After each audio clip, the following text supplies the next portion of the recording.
Buckle up, Teddy.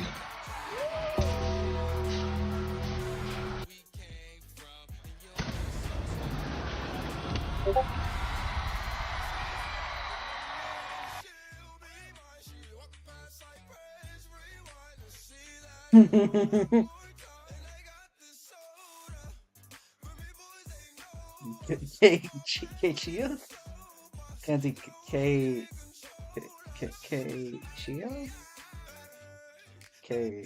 Chia?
And I got this soda.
And I got the soda.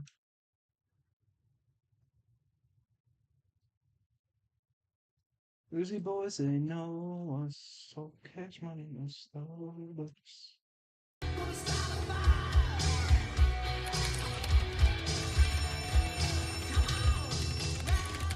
Something I'm nuts. Read 'em and weep. Van Halen at the Centrum. Bro. You should take Jolene, man. I heard you got big nipples. This is Van freaking Halen, man. Get serious. Besides, I'm just not into girls anymore. Dude, I'm into guys too. No. That's not what I meant. I'm into women.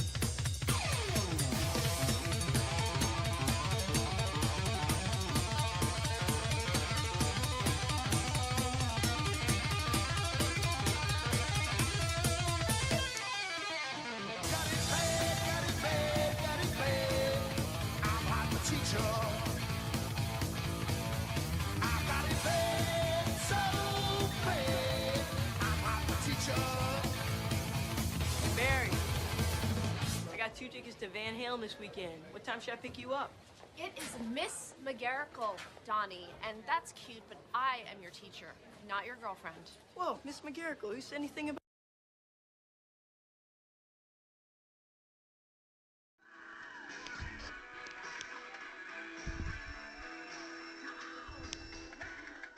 Something I'm nuts. Read 'em and weep. Van Halen at the Centrum. Bro. You should take Jolene, man. I heard you got big nipples. This is Van freaking Halen, man. Get serious. Besides, I'm just not into girls anymore. Dude, I'm into guys too. No. That's not what I meant. I'm into women.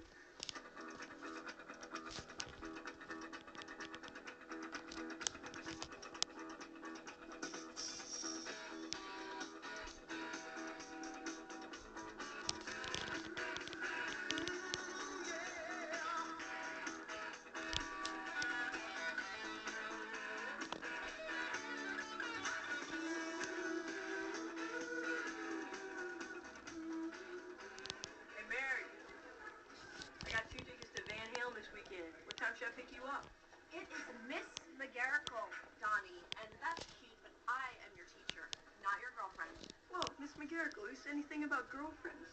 Let's just start the summer fling, couple of hand jobs, no expectations. Don't get all psycho on me right away. That is a month's detention. What's a hand job? I don't know, but I think I want one. Farts and screams, but I'm... Bring it on, Cleveland. I love a good fat joke.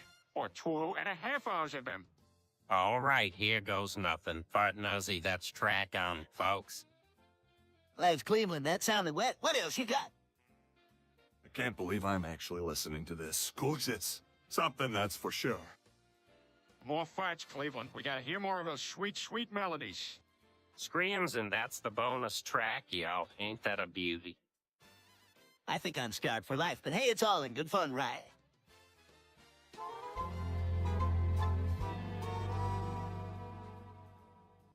All right, let's get into this. My top and least favorite names. Number 10, Lois. That name just makes me want to puke. Number 9, Brian. Sounds like a dog's name. Oh, wait, it is. Number 8, Meg. Seriously, what kind of parent names their kid Meg? It's like they wanted them to be a loser. Number 7, Chris. That name is so basic, just like the guy who has it. Number 6, Stewie. Who the hell names their child Stewie? Sounds like a recipe for disaster. Number 5, Peter. Such a dumbass name. No wonder he's always getting into trouble. Number 4, Quagmire. Like, what even is that? Sounds like a swamp creature.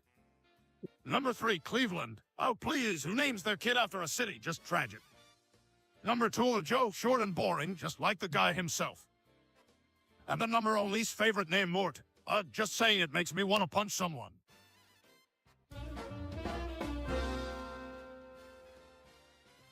Hey guys, I gotta come clean. I ain't the Grim Reaper. Wait, what the fuck? How the hell are you, Death? I'm just some random homeless dude who found this sick black robe and a badass Sith. Holy shit, Death, you fooled us all this time with your whole dialect.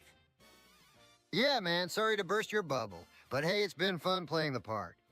Well, fuck me sideways, Death. You all going with your whole Reaper gig? I can't believe this shit. So, you're just a regular dude in a robe and Sith.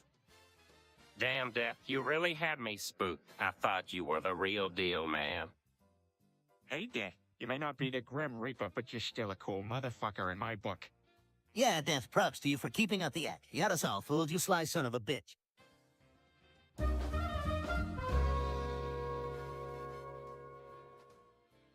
Hey, Mort, what the fuck is the shit you're selling? It's like buying a dildo and getting a cucumber instead. Yeah, Mort, you slimy fuck. My grandma took your relief pills. Now she's in the hospital with explosive diarrhea. You think you can screw us over, Mar? I roll over your foot with my wheelchair if you don't come clean. What the hell, man? Got your hair growled through 'em, and now my balls are covered in hair, but my head is still as bald as Meg's poocher. You despicable wonker. I put your intelligence enhancer and I still can't figure out what the fuck you're selling fake shit. Mort, you bitch. I demand a refund for this anti-aging cream that turned my face into a clone's ass. You're in deep shit now, Mort. These pills made my dick shrink. I'd rather stay impotent and then buy from you again. Mort, you suck. Your muscle builder powder gave me tits bigger than Lois. What the hell, man? Mort, you're a piece of dirtbag. Your sleeping pills knock you out for 2 days straight. Hope you burn in hell, damn Marts. You're a disgrace, Mort. Your energy drink made me so sluggish I couldn't even plout world domination properly. I'm gonna destroy you, Leighton.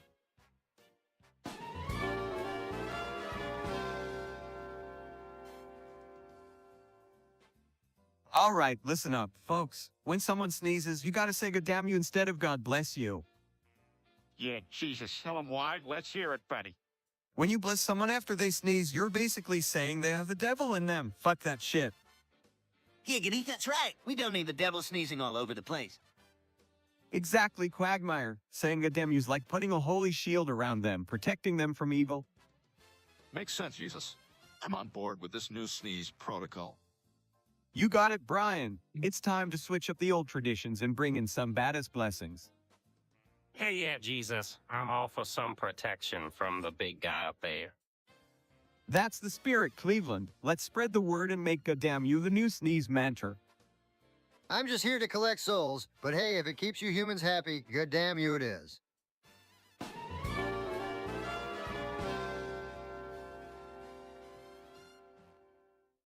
Ahoy, lads. I've got a brilliant idea. Let's bring back old pirates with wooden ships and cannon battles. Arr!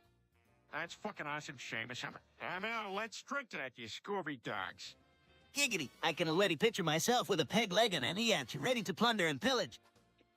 Count me in, fellas. I'll be the captain of the ship and lead us to victory on the high seas. I'm down for some cannon fire and some good old sword fights. Let's show those landlubbers what we're made of. Get ready, mates. We're setting sail tomorrow at dawn. Let's unleash hell on the sea and bring back the glory days of piracy.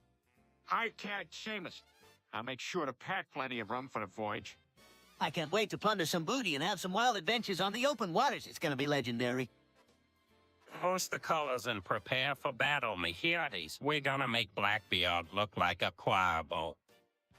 Our Maddies, let's show those scallywags what real pirates are made of. It's gonna be a bloody good time on the high seas.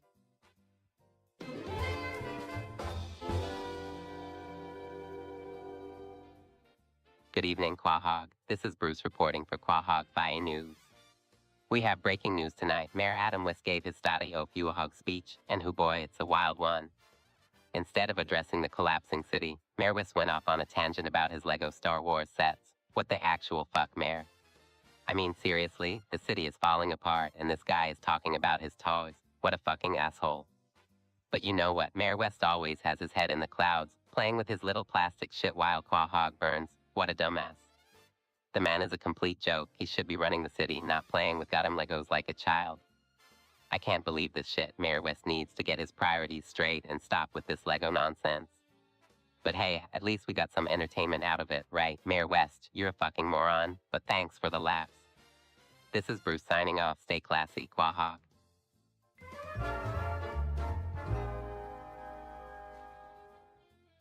Right. Rise. Right. Right.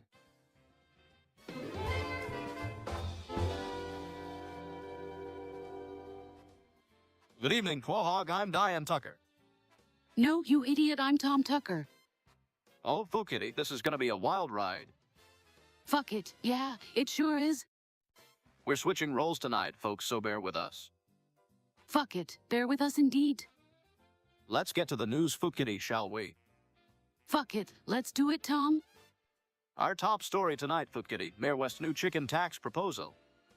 Fuck it. That's one clucking crazy idea.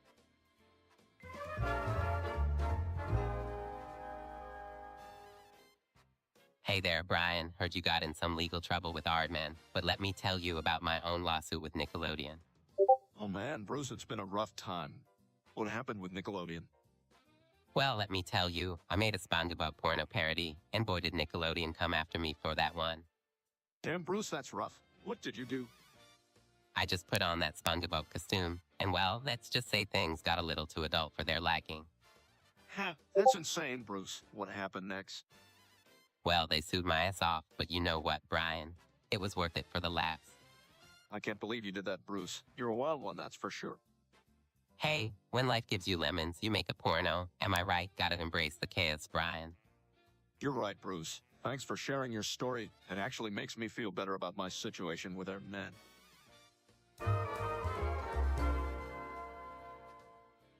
And Hathaway batches. Fuck you, Chris. How the fuck did we end up in this shithole of a conversation?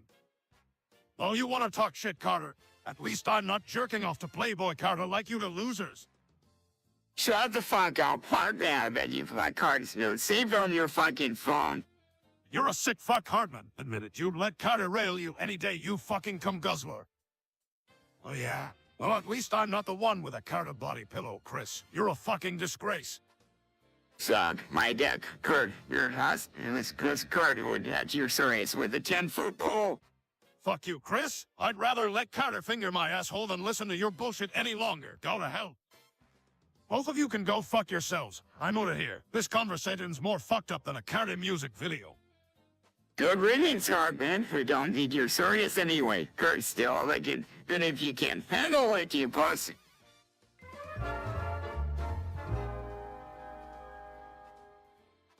Hey, Joe. Is that your wheelchair over there? No. Well, looks mighty tasty like a candy cane on wheels. What do you mean, Stewie? I mean, I'm going to eat it, Joe. It's made of fucking candy, would you? You can't be serious, Stewie. That's my only means of mobility. Mobility, scobility. Candy is candy, bitch. Let me take a bite. Stewie, you little shit, get your mouth off my wheelchair. Sweet and savory. Thanks for the snack, Joe. Your wheelchair was delicious.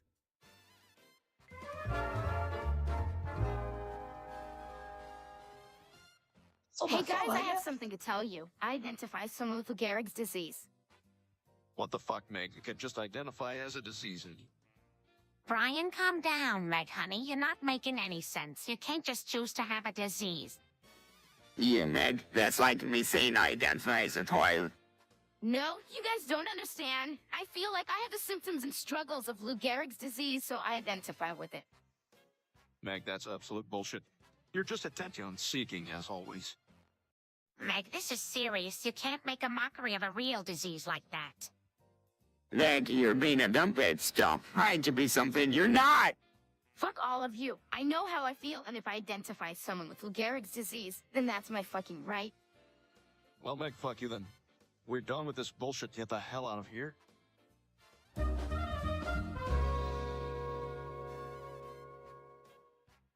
Hey, you know what, Drive? Hartman, eating smegma has some real benefits, like boosting your immune system.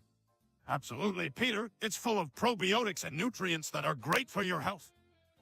And it's a natural way to improve your digestion. No need for those expensive supplements. Right you are, Peter. Plus, it's a sustainable source of nutrition, reducing food waste. I mean, why not enjoy the flavor and get some extra protein while you're at it, right? Exactly, Peter. It's high in protein and low in calories, a win-win for your diet. And let's not forget the unique taste experience. It's like a delicacy for the adventurers. So next time, let's skip the salad and go straight for the smegma gourmet meal. What do you say, Drive, Hartman? Count me in, Peter. Let's savor the smegma and reap all the health benefits together.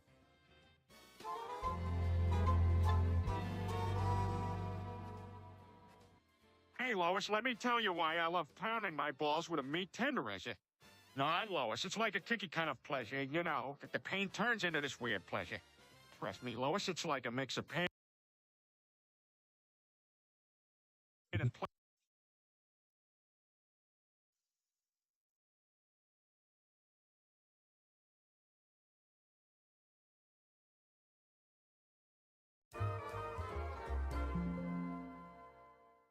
What the holy hell are you screaming about? Peter, it's 9/11.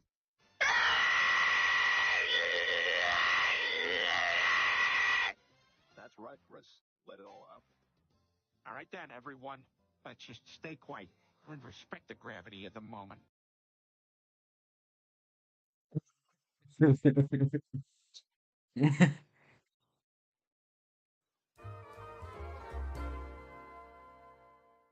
What the holy hell are you screaming about? Peter, it's 9/11.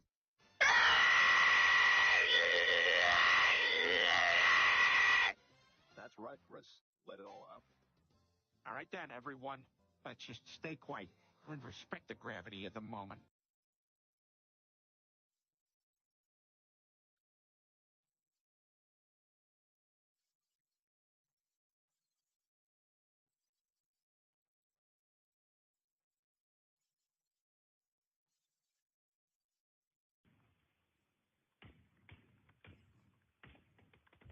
What a stupid... Man, I suck at this game. Have you ever felt the urge to hurt somebody? Nobody specific, really. Just the first person that crosses your path. Say on a really bad day. Say a work call gets delayed and you miss your kid's soccer game. That'll make you angry. And things add up. But you always roll with the punches. Cars have limits, though. And God likes to pick the fastest cars when he plays his little games. Gotta show the world who's actually in charge. It's a lot, isn't it? You feel it a lot, don't you? Why don't you do something about it? You're stronger than you think. Stronger than the law if you really put your mind to it. I bet taking on a cop will be easy, especially if you have a bigger firearm. Whatever you do, find yourself by any means necessary, even if it means killing a cop.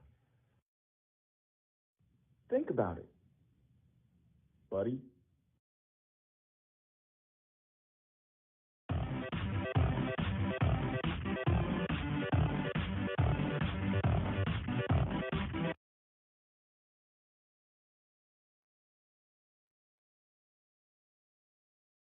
Globally, in 2021, Coca-Cola alone churned out 125 billion plastic bottles, about 4,000 each second. But not that long ago, Coca-Cola and most drink companies at the time sold their beverages in glass containers. These bottles would get used, washed, and then reused over and over and over again in an endless cycle. But the glass bottles of the past are dead, and you probably already know who killed it.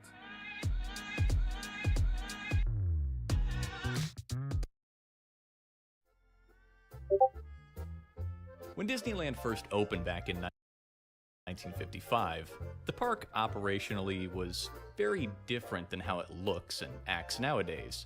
And as such, the early history there is dotted with many out-of-place and unusual offerings by today's standards. But by far and away, the one thing that definitely stands out in the "they'd never do that today" category has got to be a small tobacco shop that could be found near the front of the park, where guests back in the early days could actually pick up pipes, cigarettes, cigars, and even Disneyland-branded loose tobacco right on the middle of Main Street. Now, obviously, the tobacco shop was a real product of its time, not only in an age where a lot of people did still smoke, but also one where it was so common to do so, there weren't even designated smoking sections at Disneyland yet. And everywhere except the rides, fair game to light up. Which is always kind of hard to imagine nowadays, right? With Disney completely banning smoking in the parks a few years ago, and introducing similarly strict rules about its depiction on screen even earlier than that. But even for a company as seemingly anti-smoking as Disney is, and kinda has been historically, they've definitely had a very interesting and storied relationship with tobacco. One that perhaps can best be told through a tiny, smoky little shop on Main Street. Would you care for your life? Who did it? How did they do it? What in the world did they do?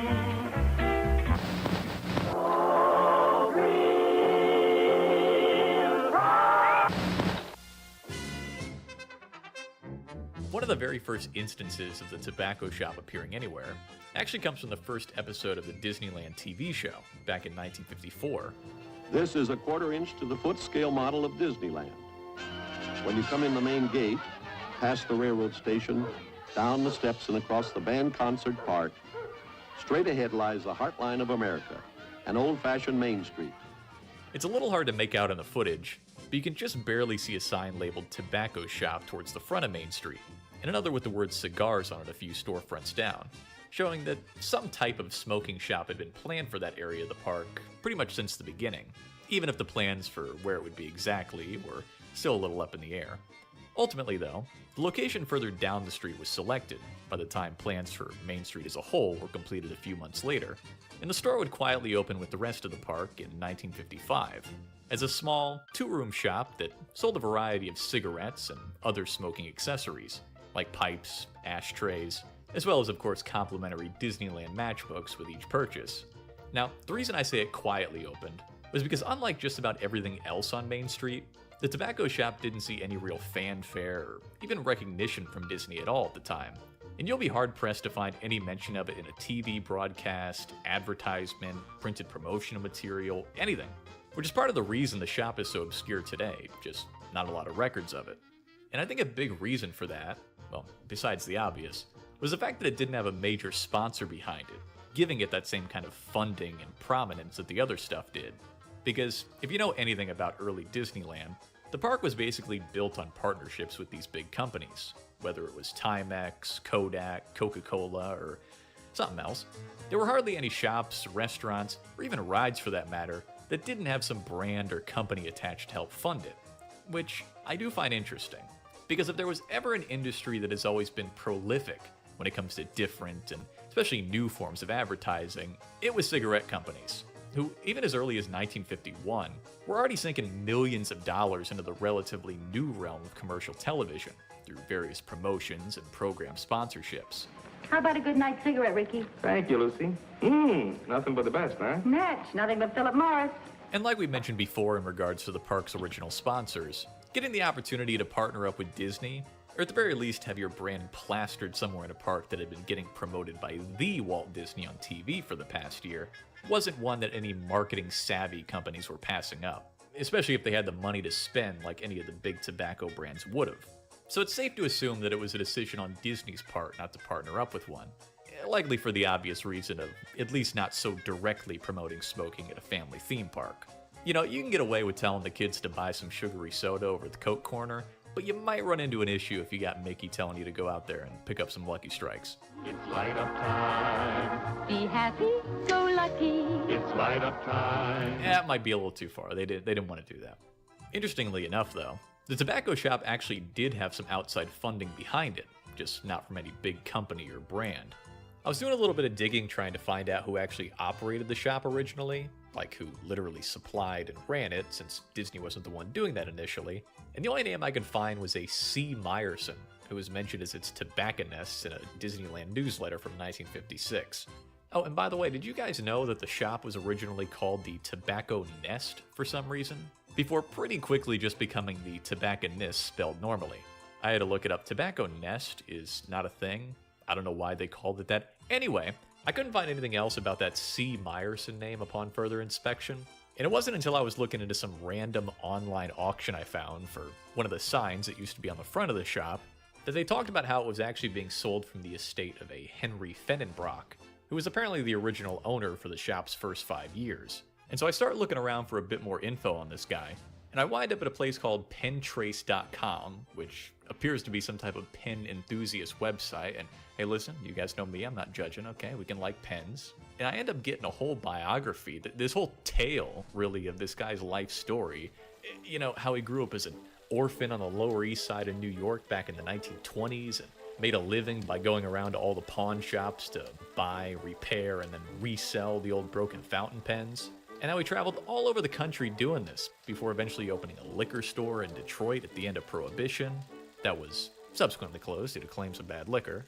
And then he travels to Chicago, where he's selling painted turtles as a souvenir of the 1933 World's Fair over there, calling himself the Turtle King. He's got a whole theme and everything. Before eventually finding himself in LA by 1936 and opening his own pen shop, eventually working out a deal with the Parker Pen Company in 1938 to become a direct dealer of their pens, instead of having to hawk the old ones, which would also lead to him designing and selling desks for Parker in the following years. But anyway, fast forward to 1954, and Henry's reading an article in the Wall Street Journal, and he hears that this Walt Disney fella is making a theme park in Anaheim and recruiting companies to be a part of it. So he brings the offer to Parker, hoping they'll jump on board, but they ultimately pass. And so Henry does what anybody would do in that situation, and just does it himself, signing on not only to operate the pen shop off Main Street, but also the bazaar in Adventureland, the tobacco shop, and all the cigarette vending machines in the park. And right now you might be asking yourself, there were cigarette vending machines at Disneyland? Oh yes, of course. Yeah, there were actually a couple. Again, guys, I gotta emphasize, you can smoke almost anywhere you want at this Disneyland. Very different time, alright? But the whole time I'm reading this Fennenbrock story, I'm just thinking, wow, what a homegrown, authentic, only in America, inspirational Main Street kind of story for a guy who would now be running what was definitely going to be Walt Disney's favorite shop on Main Street. But we'll talk about that later, though. It's really kind of weird how Main Street back in the early days of the park was basically like a big mall with commercial space that pretty much anyone could buy into and just be a tenant. No there. fucking This is way. long before it becomes the Main Street of today. I mean, this is back when they've got prime Starbucks real estate being taken up by a fake butcher shop and a place that literally sells locks, okay? They didn't know what they were doing back then. And it does make it interesting to look at some of the old maps and site plans and stuff like that from back then.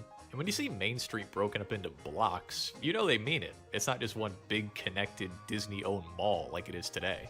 Some of the storefronts are divided up unevenly, like the tobacco shop, which actually gets a little extra space because the cinema entrance next door kind of tapers in towards the front, which is actually why the shop has two storefronts, the one with the steps and a fake door that doesn't open on the right, and then the real one next to it. And while we're already out in front of the store, I should also mention the old cigar store Indian that was in front too. Of course, you know, we should be calling it a cigar store Native American if we're trying to be accurate, but since that's what these have been known as colloquially, I'm just going to call it that. Because statues like these actually have a much bigger presence in real history as well. Wooden carved Indians were something that actually originated from England back in the early 1600s, when tobacco was first starting to get heavily imported there from North America. Of course, tobacco, and the practice of using tobacco in rituals among Native Americans, had already been happening since before the 1400s. And since that association already existed in people's minds, the depiction of an Indian was what was commonly used to symbolize tobacco shops in England, in the same way that stuff like red, white, and blue poles were used to represent barber shops, or 3 gold balls to let you know it was a pawn shop. Just something outside that's easily identifiable and still works if you can't read or don't speak English. I also found out that the reason a lot of these statues exist at all is because there was a huge influx of kind of out-of-work wood carvers at the end of the 1800s. Since the new steamships were now being made out of iron and steel instead of wood, there wasn't that same demand for people who could carve those big figureheads you see on the front of old wooden ships. And you can definitely see the similarities between the two. You can tell it's that same type of craftsmanship behind both. Eventually though, the statues also made their way over to America around the 1850s, and this is why you see one on Main Street, to give it that authentic turn-of-the-century feel.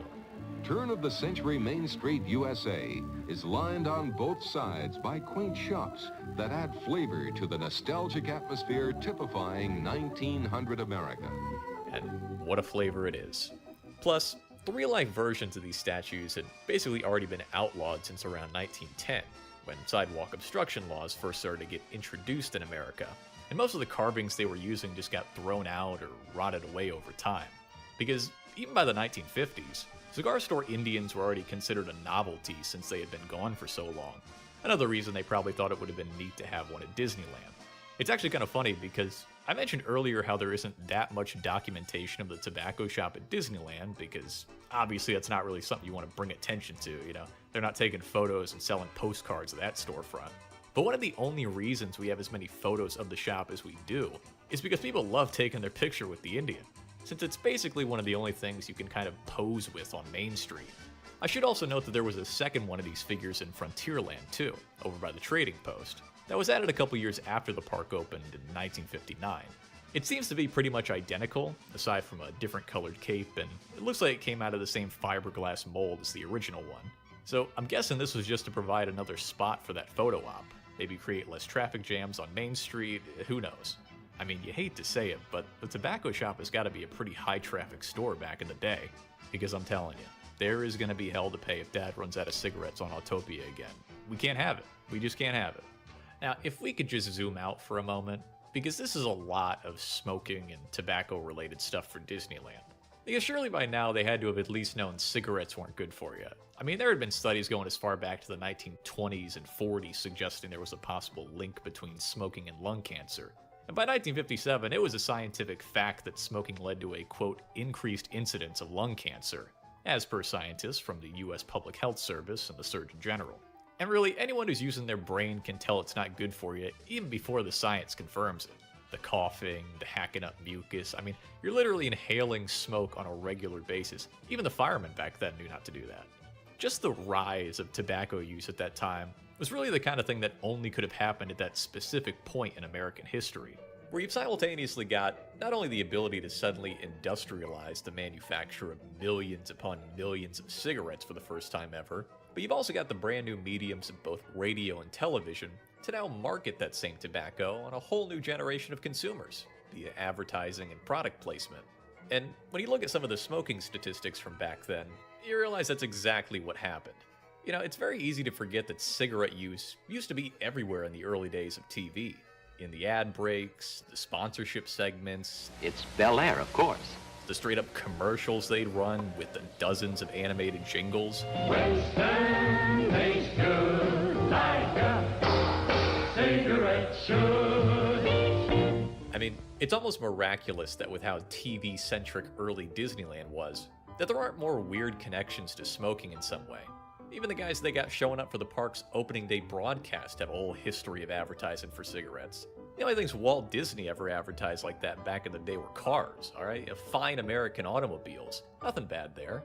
And especially with all the borderline propaganda that the tobacco companies were trying to push back in the 50s, it's no wonder why smoking was still so normalized in American culture that they wouldn't think twice about having a smoke shop at Disneyland. Did you ever think of this before? Chesterfield is the only cigarette in the country which gives you 1. Proof of highest quality. 2. Proof of no adverse effects to the nose, throat, and sinuses. I guess you can't really get any concerning data about lung cancer if you never bother to check the lungs, so that works. And it comes from a doctor who's been examining a group of Chesterfield smokers as part of a program supervised by a responsible, independent research laboratory.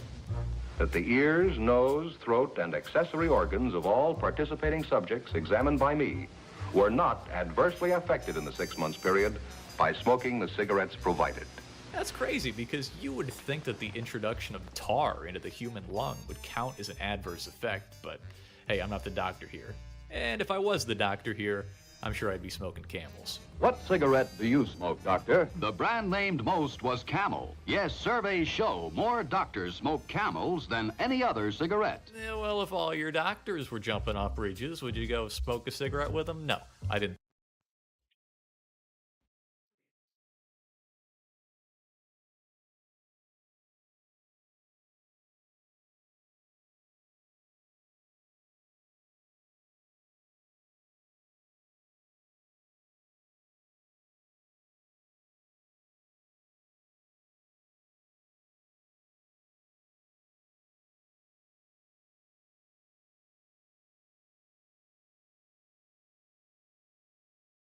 Ignorance with this whole thing for them.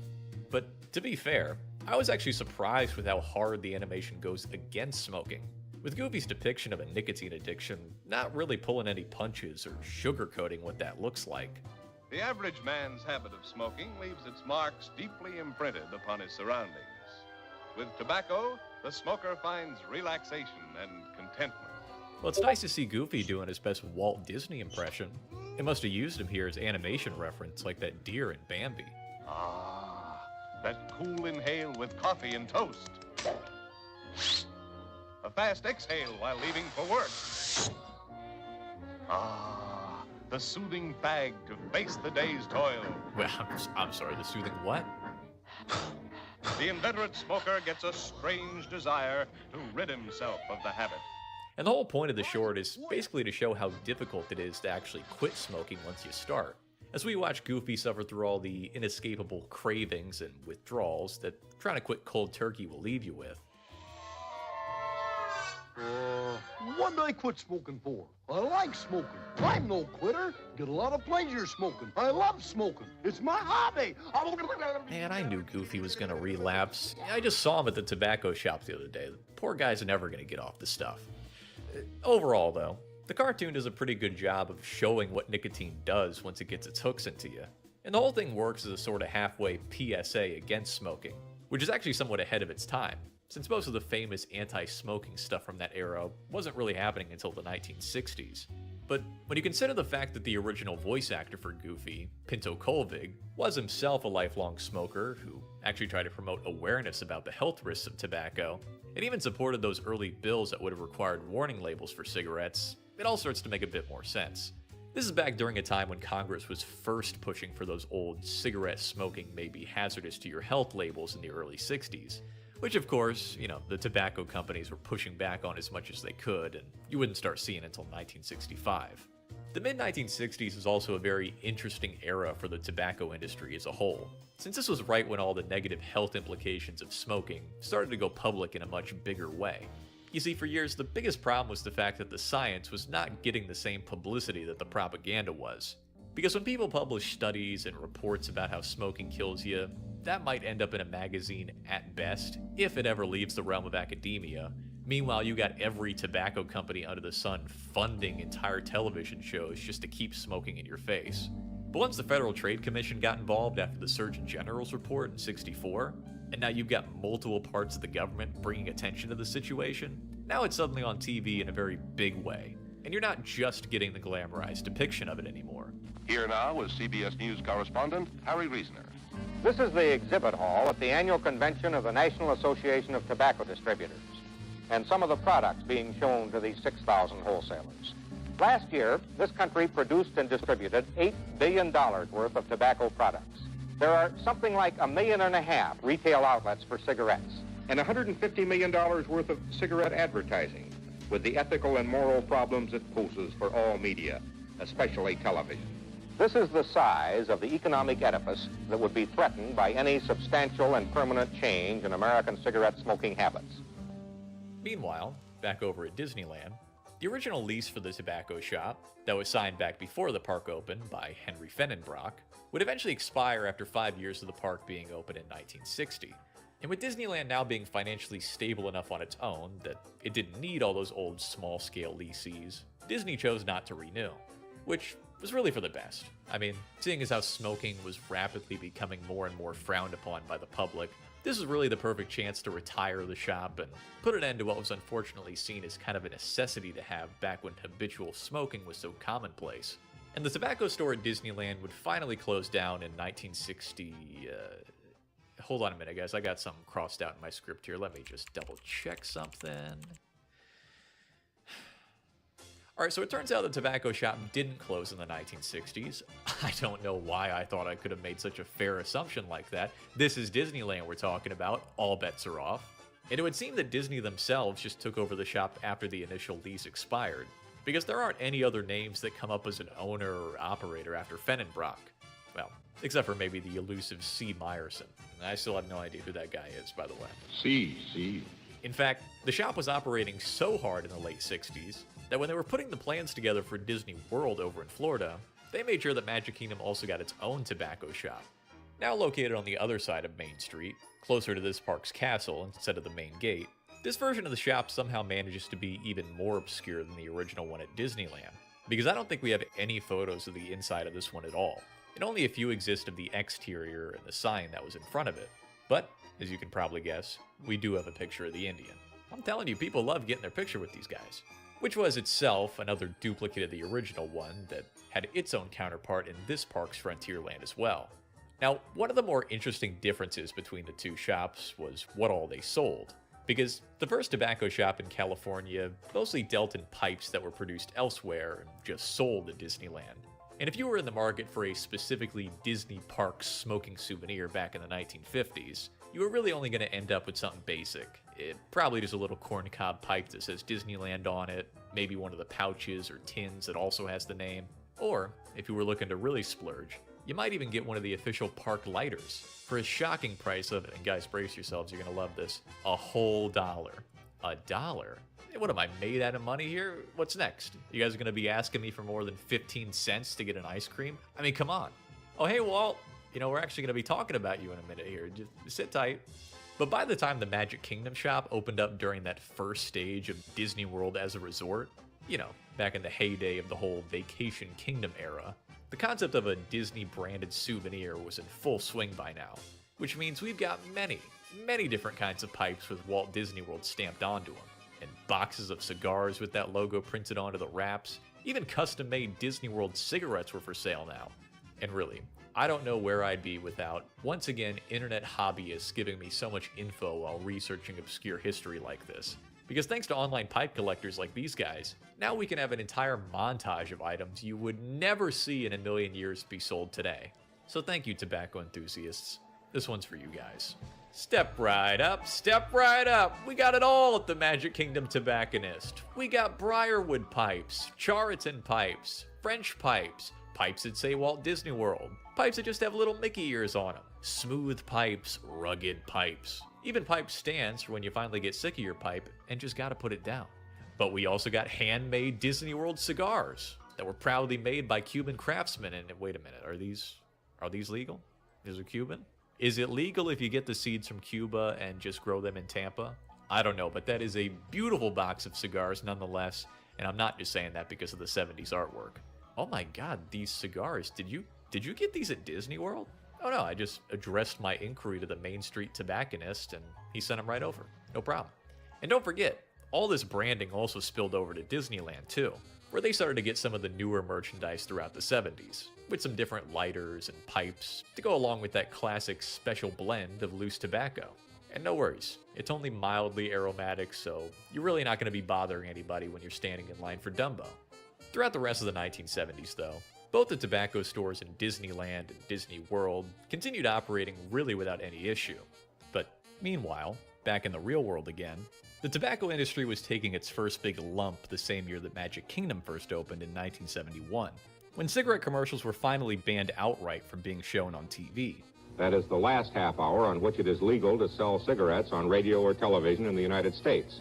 It marks, as we like to say, the end of an era. It's been a long era. This, of course, the result of a near decade-long battle between the federal government and Big Tobacco, the latter of which likely would have been completely fine continuing to bend the truth about smoking for another 20 years had the ban not been instituted. And I can say that with near 100% confidence because once they were banned from advertising in the United States, they just immediately started making commercials for foreign markets like Japan instead. Ah yes, our two greatest American exports, Disneyland and cigarette commercials. I'm telling you guys, we were this close to not having cigarette commercials from the 80s. This close to being deprived of a whole tobacco-ridden vaporwave paradise. And really, where would we be without that? Oh, and speaking of the Japanese, we can't forget that they also got their own version of Magic Kingdom over there in the early 80s. Now, their version of Main Street is designed a little bit differently than either the ones in Florida or Anaheim, and it doesn't feature any of the old tobacco shop storefronts from either park. And instead, they just discreetly sold cigarettes that were tucked behind the counter in various other stores if you asked for them. Most likely just because pipe smoking historically just didn't have the same cultural significance in Japan that it did in America. However, that didn't stop them from having their own, that's right, you guessed it, Cigar Store Indian. This time with only one of them located in their version of Frontierland called Westernland. But it wouldn't be long before the parks back over in America ended up following Japan's lead. Because in 1985, the second tobacco shop that opened in Florida was closed down permanently, and the only place to get cigarettes in the Magic Kingdom at all was across the street from the original location at the Market House, where they were now being sold in that same under-the-counter manner as the stores over in Japan. And the wooden statue that was in front of the old location was also moved to reflect that change. But eventually, cigarette sales were phased out of the Magic Kingdom altogether by the late 1980s, and visitors were instead directed to purchase them at one of the resorts or somewhere else off property. Surprisingly though, the one over at Disneyland continued to operate without switching locations throughout the rest of the 1980s, and you can even spot it in some of the old vacation planning videos from back then. Quaint shops of all kinds can be found throughout Disneyland. It's fun looking for souvenirs. No, sweetie, not those souvenirs, okay? You get yourself a little mini toy or something, alright? Finally though, the Disneyland Tobacco Store did close its doors in 1990, where it was subsequently turned into a store called Great American Pastime, that, oddly enough, actually sold real sports memorabilia, like hats, baseball jerseys, a bunch of different collectibles, and even Muhammad Ali's boxing shorts at one point. Oh man, these trunks are my favorite Disneyland souvenir. Before that replacement store was ultimately closed down in 1999, when it then became the 20th Century Music Company, which mostly sold Disney DVDs and CDs. And just like that, Disneyland's Main Street gets a little bit more of its character stripped away. You hate to see it. Many such cases, though. I wish I could say the Florida shop suffered a better fate, but that ultimately became a store sponsored by Gibson that sold gift cards after the tobacco shop moved out, and then it became a full bookstore under them in 1989. Before that, too, was turned into a sports shop in 1995 that sold athletic wear. And with that, all the tobacco stores at all the Disney parks were gone. But this wasn't the end of smoking there. Oh no, far from it. Because in 1999, the park instituted a new policy that, for the first time since it opened, guests would now only be allowed to smoke in one of a few designated smoking areas. These are moved around a bit over the years, but from what I've seen on the old maps, it looks like there was one towards the end of Main Street, one over in Frontierland by Big Thunder, another down by the Haunted Mansion in New Orleans Square, and also one that got added a little bit later near the Matterhorn. And no, in case you were wondering, smoking still wasn't allowed indoors or on any of the rides, which had actually already been the case ever since the park first opened, way back in the Walt Disney days. I guess unless you're the king of Nepal, in which case it seems to be okay to smoke, I don't know. But definitely no smoking on the gondolas, guys, okay? Even Obama had to learn that lesson the hard way.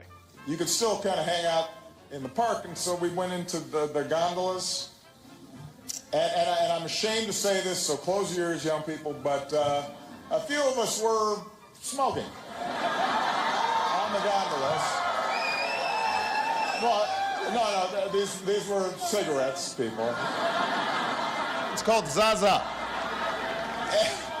Terrible thing. They kill you. I stopped. Wow.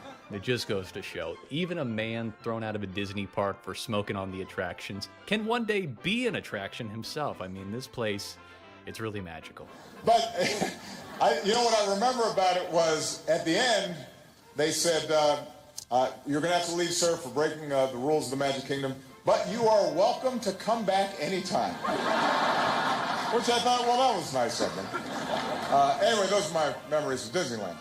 And if I could just say real quick, even just being a few years removed from the whole still being able to smoke in the parks thing, it's still pretty wild to see some of these old pics of the smoking sections they had. It has a very kind of evidence-y feel to it, for lack of a better word. It always seems that stuff like this kind of fades from public memory pretty quick. So to actually see people smoking at Disneyland in these photos, especially in the 2000s, it just can't help but feel pretty nuts these days. Even the idea of like a themed Disney park sign telling you can smoke here, you know, a warning label about tobacco, but in the Disney font. Oh, tobacco smoke is known to cause cancer, birth defects. Yeah, I know Disneyland, okay? You guys are known to cause cancer, for God's sake. I don't want to hear it. You got the exact same sign out front, all right? But stuff like that, or even the iconic Disney World trash can, but with an ashtray on top. That's the kind of stuff that just doesn't even really exist anymore, and it's very weird to see, at least in the US parks. Because all the different smoking cultures from around the world also come into play a good bit with Disney. A good example of that was back in 2008, when they first tried adding smoking sections to Disneyland Paris, in an attempt to curb some of the rampant cigarette use that had been happening there since it opened. And the reason I say tried was because most people just didn't follow the rule and kept smoking like it was 1955 or something. Someone actually made a very funny video back in 2009 called Disneyland Paris Finding the Smoking Section, and it's just a compilation of people blatantly smoking all over the place. They don't give a Frenchman's frick, okay, these guys? Although I will say, in more recent years it seems that an effort has been made to actually enforce that rule a little bit more, as even over there, smoking has become a bit more unfashionable. But that's nothing compared to Tokyo. Yeah, I mentioned earlier how they don't actually display cigarettes in any of the stores, or even sell them openly unless you ask. But they take that kind of thinking even further by having almost all their smoking areas either very far away from the other visitors on these long, out-of-the-way paths, or they even go so far as to hide all their smokers away in these special indoor smoking rooms, where everyone just stands around indoors chiefing on these things, which is really just something else. And in true Tokyo Disneyland style, all of them have some level of theming or decoration to them.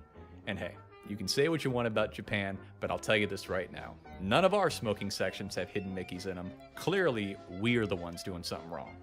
Well, actually, as far as America goes these days, we don't even have smoking sections at all at any of the Disney parks, ever since they rolled out the full ban for it back in May of 2019. Well, some big changes coming to Disneyland involving smoking and strollers. Starting May 1st, smoking will be banned inside Disneyland, Disney California Adventure, and Downtown Disney. This new ban officially removed any and all smoking sections from inside the parks, now relocating all of them to right outside the main gates of each of them. And pretty much overnight, all those old Disney smoking area signs went down, and new no smoking signs were put up in their place. The ban also extended to Disney World, of course, where it was definitely felt a lot more than it was on the other coast. And it doesn't take a rocket scientist to figure out that a policy like that works a lot better in the much smaller and very walkable Disneyland park than it does in a place like Epcot, where you could very easily be 15-20 minutes away from getting out of there at any given point. I mean, just look at the smoking sections on the map from before and after the ban. You have any idea how far I'm gonna have to walk now when I'm at the refreshment outpost over here and I'm craving a refreshing smoke to go along with my refreshing Coke? I mean, that's a long walk for someone who's already short of breath. Quite unaccommodating for a park to be kicking me out to smoke when they were the ones who used to sell tobacco products. Oh yeah, that's right, Epcot. I know you're still weird. You ain't getting away with nothing. His lordship. Don't make me laugh. But really, a full-on ban like this has been a long time coming, considering the fact that modern Disney as a company has been very publicly anti-smoking since the mid-2000s, when CEO Bob Iger officially announced that smoking would no longer be depicted in Disney-branded movies, something that's since been expanded to also include movies produced by them ever since 2015. And it actually kind of speaks to where the parks are as a priority for Disney in general, because there are still prominent attractions that feature smoking in some form today, and other ones that existed just fine up until a few years ago, despite their seemingly hardline stance on the subject. But the company definitely is doing their best to get rid of it everywhere else in their history, whether you want it or not. Because you can go on YouTube right now and find many examples of them working to edit out or cover up any depictions of smoking from re-releases of their older material. Even that goofy smoking short we were watching earlier is basically non-existent outside of internet re-uploads nowadays. And subtle erasures like that are a very common thing in their history that unfortunately still happens nowadays, even in the age of streaming and digital media. And even Uncle Walt himself's not safe, with Disney getting caught a few years ago actually photoshopping the cigarettes out of his hands and pictures of them around the park, which caused a pretty big stir online at the time, since removing it from a photo of a real guy isn't exactly the same as just taking it away from Goofy in a cartoon. Now you're leaning more into the realm of historical revisionism, and regardless of the actual intention, making it feel like you got something to hide, which was definitely the way most people took it. Because if there's one thing we should all know about Walt Disney, it was that he definitely smoked cigarettes. And if there's one thing that I know about Walt Disney, it was that he definitely smoked cigarettes at Disneyland. I mean, if we can just address the elephant in the room real quick, who do you think the tobacco shop was for? Roy? C.V. Wood? No, this guy. He loved that place. He was there all the time. And I'm sorry guys, but there's not enough airbrush tool in the world to try and cover up all the cigarettes in this guy's old photos. Gonna take a lot more than some X-Acto knives and a Sharpie to try and hide all this from the record, alright? But if I could be serious here for a second, wrap this thing up with a real point instead of just giggling about cigarettes at Disneyland, trying to hide or brush aside any pieces of history like this that might be a little bit unsavory is exactly the wrong approach for a company like Disney to be taking, especially if they claim to be as against smoking as they are. Because I ask you, seriously, what would be the more effective message to send as Disney if you were trying to keep the youth from smoking? Would it be actually taking the time to acknowledge the fact that the beloved founder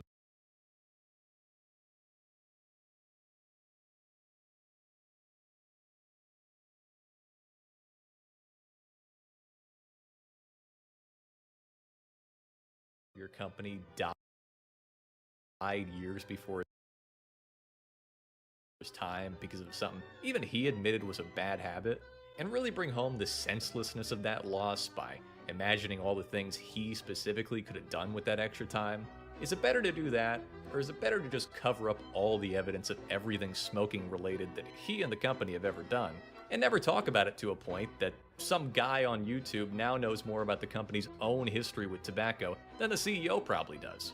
Oh really, Bob, really, you knew about the Magic Kingdom tobacconist? Really, you knew about that before my video? Okay, right, I believed that. And it's the same thing with the Disneyland tobacco shop itself.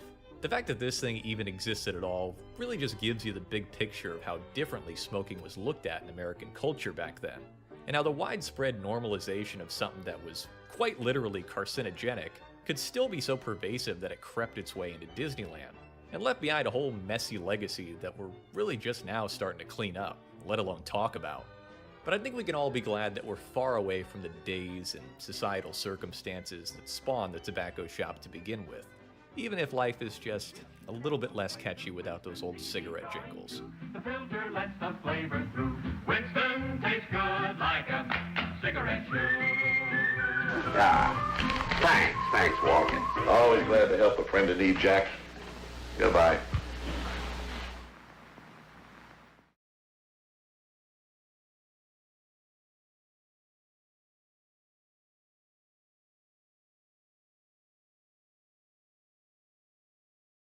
Hey you, my name is Thomas Tomscar Ridgewell, and welcome back to Content, the show on the internet that I haven't filmed for a few weeks because I've been sad. But don't worry, I still am. Now, I think it's fairly safe to say that you've never watched a movie with me, but if you had, you would know that I'm an absolute film bastard, because while watching a movie, I will almost inevitably have my phone in my hand reading off the trivia, which you don't find interesting, but I do, and I'm gonna ruin your movie watching experience by reciting the little things, the fun little facts about the movie as we go. And I thought today I'd do that for my own videos, because no one knows that trivia better than I. So I went through all 190 or so of the Tomscar videos and plucked out 90 or so videos for which I could remember fun facts or fuck-ups that happened, and today we're gonna do that. That's what we're gonna do today, so strap in, shut up, and fuck you.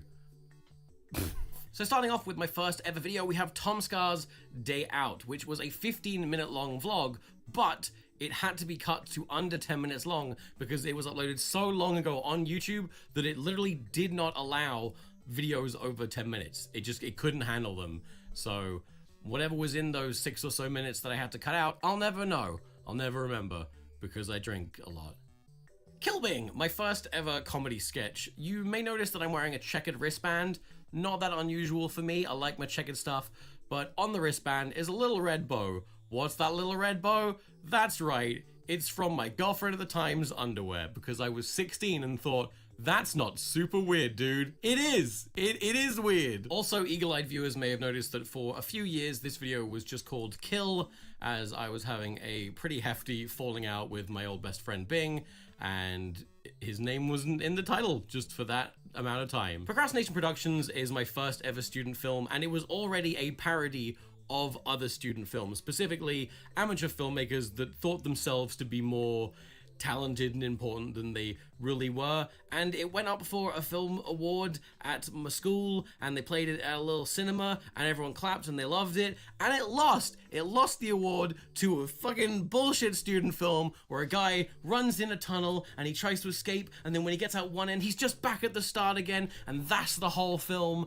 and I hate it, and it was tropey, and it has instilled such a lifelong hatred of student films and student film tropes that we'll get back to it. I never got over it though. I'm still upset. I'm still bitter. Be Cool was my first ever vloggy type vlog, and it is full of life advice that you probably shouldn't take because it's from an idiot 17-year-old. But it was also published on a leap year, making the video legally only 3 years old. That is how time works, and also the law. I'm smart. Awkward was an adaptation of a cartoon that I made. I actually made cartoons once called Squidge Tales, and it wasn't very good then, and it wasn't very good then. It just basically wasn't very good. Do Something, my second ever vlog, was all about protecting net neutrality, and pretty much remained relevant to this day, except unfortunately about 10 years after I made the video, the American FCC actually successfully did overrule net neutrality, so I wasn't strong enough to save you, I'm sorry. To film Bing and Spamcat, Chris and I officially had to commit a crime by trespassing onto the grounds of his local primary school. Also, I completely sprained my wrist trying to perform this hardcore stunt rolling away from a cartoon robot.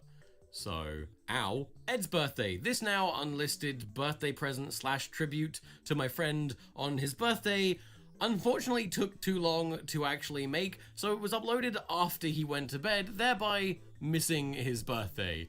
So, good presenting, Tom. Nailed it. Lifehack, my first university short film, starred Chris Rankin, who also played Percy Weasley in the Harry Potter films. Oh, whoops, I just dropped this name there. Shut up, it was kind of cool. The short film was inspired by my mid-2000s teenage hobby of exploiting peer-to-peer file sharing programs to browse people's unsecured personal files, because that's the kind of thing I guess I did when I was like 16. When I released the sketch Bodyguard, commenters were extremely confused as to how I owned so many Xbox 360s, and none of them could possibly conceive that perhaps the people in the video, my friends, also owned Xbox 360s, which they did, which I used for the video. Most of them were already red-ringed. To film the part of the video where the Xbox was snapped in half though, I had to go to a computer repair shop and ask the man if he just had any spare Xbox bits lying around. He gave them to me.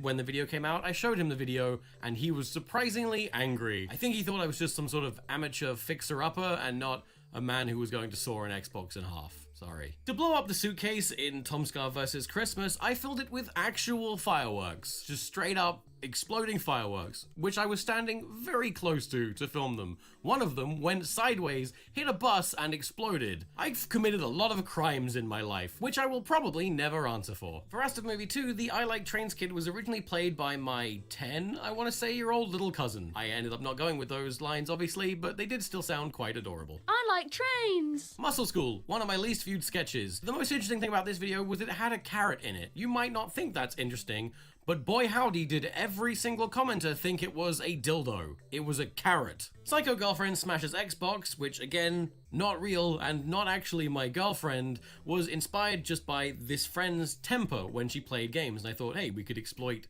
this temper for a video. However, when we actually played the game, she would calm down every time she killed me, so I had to play really hard and not let her get a single kill in for like 40 minutes just for her to be angry enough to get the explosion that you see in the video. Also, she was absolutely supposed to smash the Xbox into the already weakened glass table, but just completely missed. The video still worked, but it would have been a lot smashier if things had gone to plan. Also, her actual boyfriend spent the entire 50 minutes we spent shooting it hiding behind the curtain, ready to unplug the real Xbox when she picked the fake one up. It was an ordeal. Was it worth it?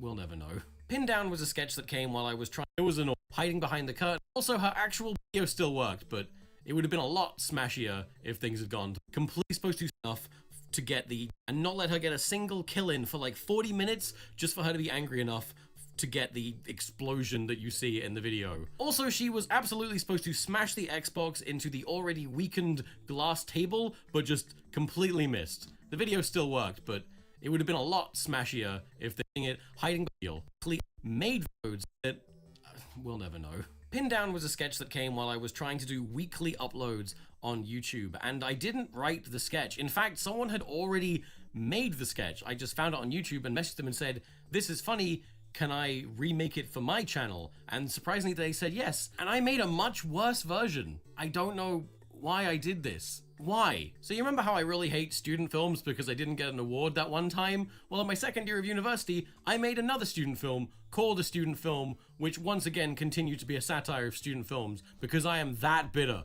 I hate them. I hate student films. I don't know why, but I just want to rip the shit out of all the tropes forever. Your character being in a coma or dreaming the whole time is not clever. Your time loop is not that good. Stop it. You're not Christopher Nolan.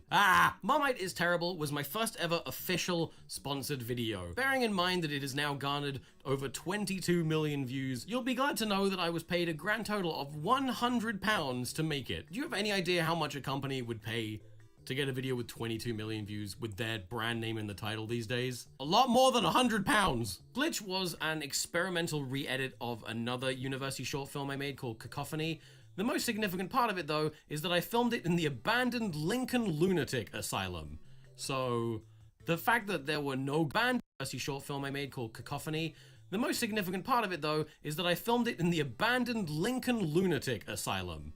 So, the fact that there were no ghosts there that have haunted me forever is amazing. Then again, I'm not entirely right in the head these days, so... Face was the first cartoon in the very short-lived Tom Scar and Bing animated series, which did not last long at all. Lasted 4 videos. I mean, that's not very interesting, but what is interesting is that it turned exactly 10 years old as of the day that I'm filming this video. The interesting thing about Drunk Science is that you can sing Katy Perry's Hot and Cold perfectly along with the instrumentals, if you want. You change your mind like a girl changes clothes. Muscle School Nunchucks is the only video I've made in the past 10 years, bar the one that I very recently uploaded, that doesn't have over 1 million views. And honestly, that's just very rude. Very unprofessional of that video. The banned University of Lincoln adverts. The things that made a lot of people go to the University of Lincoln, and forever solidified my connection to it. These were made as satire. I wrote them out of spite during a boring lecture, and they almost got me expelled. Funny how that worked out, I guess. Asta Movie 4 was actually released in German before it was released in English, just because I felt like it. It's also the first Asta movie that uses the format that I would use for the rest of the series, namely Todd doing music, Ben doing animation, and celebrity guest voice actors from across YouTube doing the voices. The I Like Trains music video was actually made pretty much exclusively to sell t-shirts. This may kind of seem obvious, but I had just been screwed so hard with an extremely bad deal with Hot Topic, and I was risking losing the rights to a lot of Astor movie because of it, so I had to very quickly make this video to promote my new merch store, to make it official and say, hey, this is the store. I own this copyright. Please buy some merch.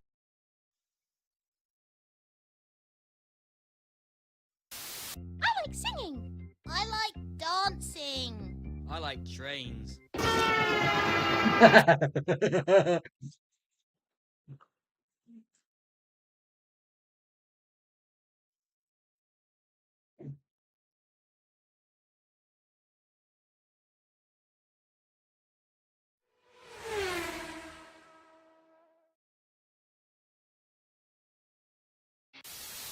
like singing. I like dancing. I like trains.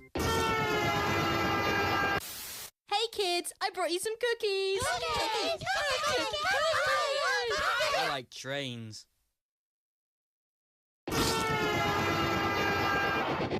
What are you up to, son? I like trains. Yes, you do. Hey, you know who's gay? You... Die, potato. I like trains. Oh, no, wait! Hey, what's going on? I'm a dragon. I like trains! I know. I like trains. Hey, here comes that transgender guy. I like trains. I like trains. I like trains. I pronounce you...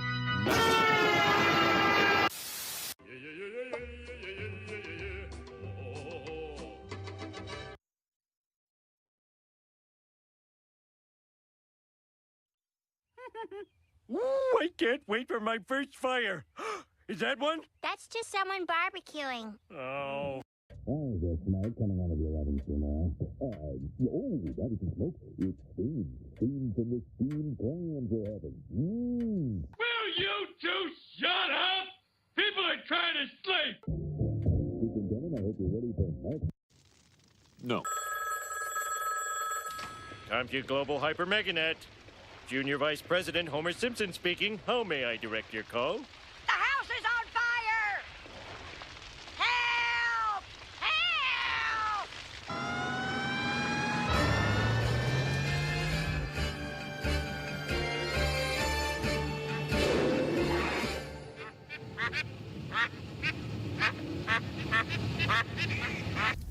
To poor decisions. Here, here. Seymour! Help! Help! That's some nice chopping.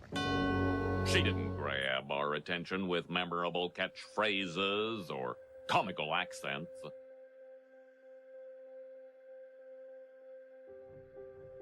I'm annoyed with you, Mother. Not just annoyed, angry. I'm a grown man now, and I can run my own life!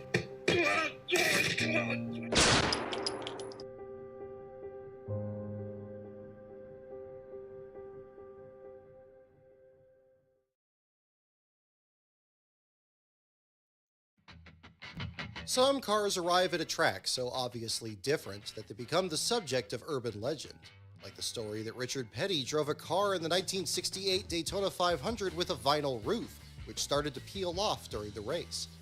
The truth is, the roof was never vinyl at all, just paint. But behind the story is an even more interesting scientific approach, a car that tried to do things differently than any before, and it was one memorialized at the 2023 throwback race at Darlington. It was a car that seemingly tried to exploit the aerodynamics. Hours and hours are spent waxing cars so they'll cut through the air better. Whatever type of car it is, it should be smooth. But what if it wasn't? That's what the Pettys tried in 1968. Just 1 year earlier, Richard Petty had NASCAR's greatest year ever, winning 27 out of 49 Cup races, including a record 10 in a row. The Petty blue race car is iconic now, and was just as significant then. So when Richard's car appeared with a black roof at Daytona in February 1968, Ned Jarrett said it was almost as shocking as if the New York Yankees took the field wearing miniskirts. Beyond the odd color, the roof was actually textured. From a distance, it looked like a vinyl roof, a popular option for passenger cars in the late 60s. In reality, it was a textured paint. Soon, the biggest question in Daytona was, why the textured roof? Lee Petty first said that the roof was black so people would ask silly questions. He later said that all expensive cars had a vinyl roof, and they didn't want anyone to think Richard would drive something cheap. While it looked decorative to some, others thought it was trying to close the gap in performance between manufacturers. Petty's Plymouth Roadrunner was at a disadvantage to the new Fords and Mercurys, both in horsepower and aerodynamics. Ford engines were believed to make 600 horsepower, while the Plymouths had 50 less. And the Ford Torinos had a fastback roof, while the Roadrunners had a traditional rear window. The Ford roof directed air in a streamlined way that created a smaller area of low pressure behind the car, therefore creating less drag. Richard Petty finally said the textured paint was for aerodynamic reasons, saying, quote, "The paint is the same used on airliners and missiles." He further said, quote, "We think it breaks up wind currents a little. You want just a little, because too much would slow you down." To understand why that might be beneficial, we need to understand aerodynamic drag, which is divided into two categories, friction drag and pressure drag. Friction drag is when a rough surface slows an object as opposed to a smooth surface, which is why teams wax cars to get them smooth. Pressure drag is when the shape of an object slows it down by creating wakes of low pressure behind it, which is why when we think of aerodynamic objects, we think of streamlined ones like airplane wings and not boxes. In theory, Petty's roof could work on a principle similar to why a golf ball has dimples. A smooth ball would only travel half as far as one with dimples. Maybe a smooth roof was not the most efficient. As an object travels through air, the air sticks to it locally and creates something called a boundary layer between the surface and the surrounding air. At some point, the airflow separates from the object, and behind it is an area of low pressure. That low pressure creates drag that slows an object. As air hits a textured surface like a golf ball, it creates a turbulent boundary layer, which mixes with the surrounding air to retain kinetic energy. It encourages airflow to detach from the object later, which would create a smaller area of low pressure behind the object, therefore having less drag, and is why a dimpled golf ball travels twice as far as a smooth ball. So if a golf ball is better with dimples, would a textured roof improve a Plymouth Roadrunner? That's what the Pettys seemingly tried to answer. It would have more frictional drag, but might reduce the pressure drag. The roof would create a turbulent boundary layer, which would retain kinetic energy and encourage the airflow to better follow the roof line. It might have a slightly smaller area of low pressure behind the car to reduce drag and encourage more air to hit the rear spoiler, which would increase downforce. It could mean you would have a car with less drag and better handling. In fact, decades later, various testing has been done on similar principles. A 2009 episode of Mythbusters tested if a car with golf ball dimples would see improved fuel consumption, and found that theory to be possible. In 2020, Bugatti unveiled a hypercar that has raised dimples on the roof that would work on a similar principle and encourage air to follow the roof line. And airplane designers are currently researching ways to cover airplane surfaces with textured sharkskin film to reduce drag. In 1968, Richard Petty spoke highly of how his car handled compared to others. "The Fords will pull me by 3 or 4 car lengths on the straights, so I have to make it up somewhere. I get through the turns faster than they do. There are cars out here with 550 horsepower outrunning the ones with 600 horsepower. But the car didn't just look different, it sounded very different. The car made a strange whistling sound as it went around the track. Petty tried to explain the whistle on small holes in the rear spoiler, but others were skeptical and thought it was a side effect of the roof. When I hear that whistle, said Richard, I know I'm going fast enough. Despite being at a disadvantage to the Fords, Petty was the second fastest qualifier. With a speed of 189 miles per hour, he was 6 miles per hour faster than the next Chrysler product. While fast by itself, it was unclear how the Petty roof would perform under race conditions. 1968 happened to be the only time in Daytona 500 history that the qualifying races were completely rained out. They would have to enter the 500 without race practice. All week, the big story was the aerodynamic reasons for the textured roof. Was it really an improvement or just a distraction? In 1974, it was reported that the textured paint covered a sheet metal roof that had been dipped in acid, which left metal that was thinner and lighter than a legal roof. After the acid dipping, the metal became rough and needed to be hidden with textured paint. Although in recent years, it has been said that the roof was of normal thickness. From the Daytona International Speedway, it's the 10th annual Daytona 500. And a record crowd of more than 90,000 fans are here in perfect weather for what looks like the fastest stock car race ever held.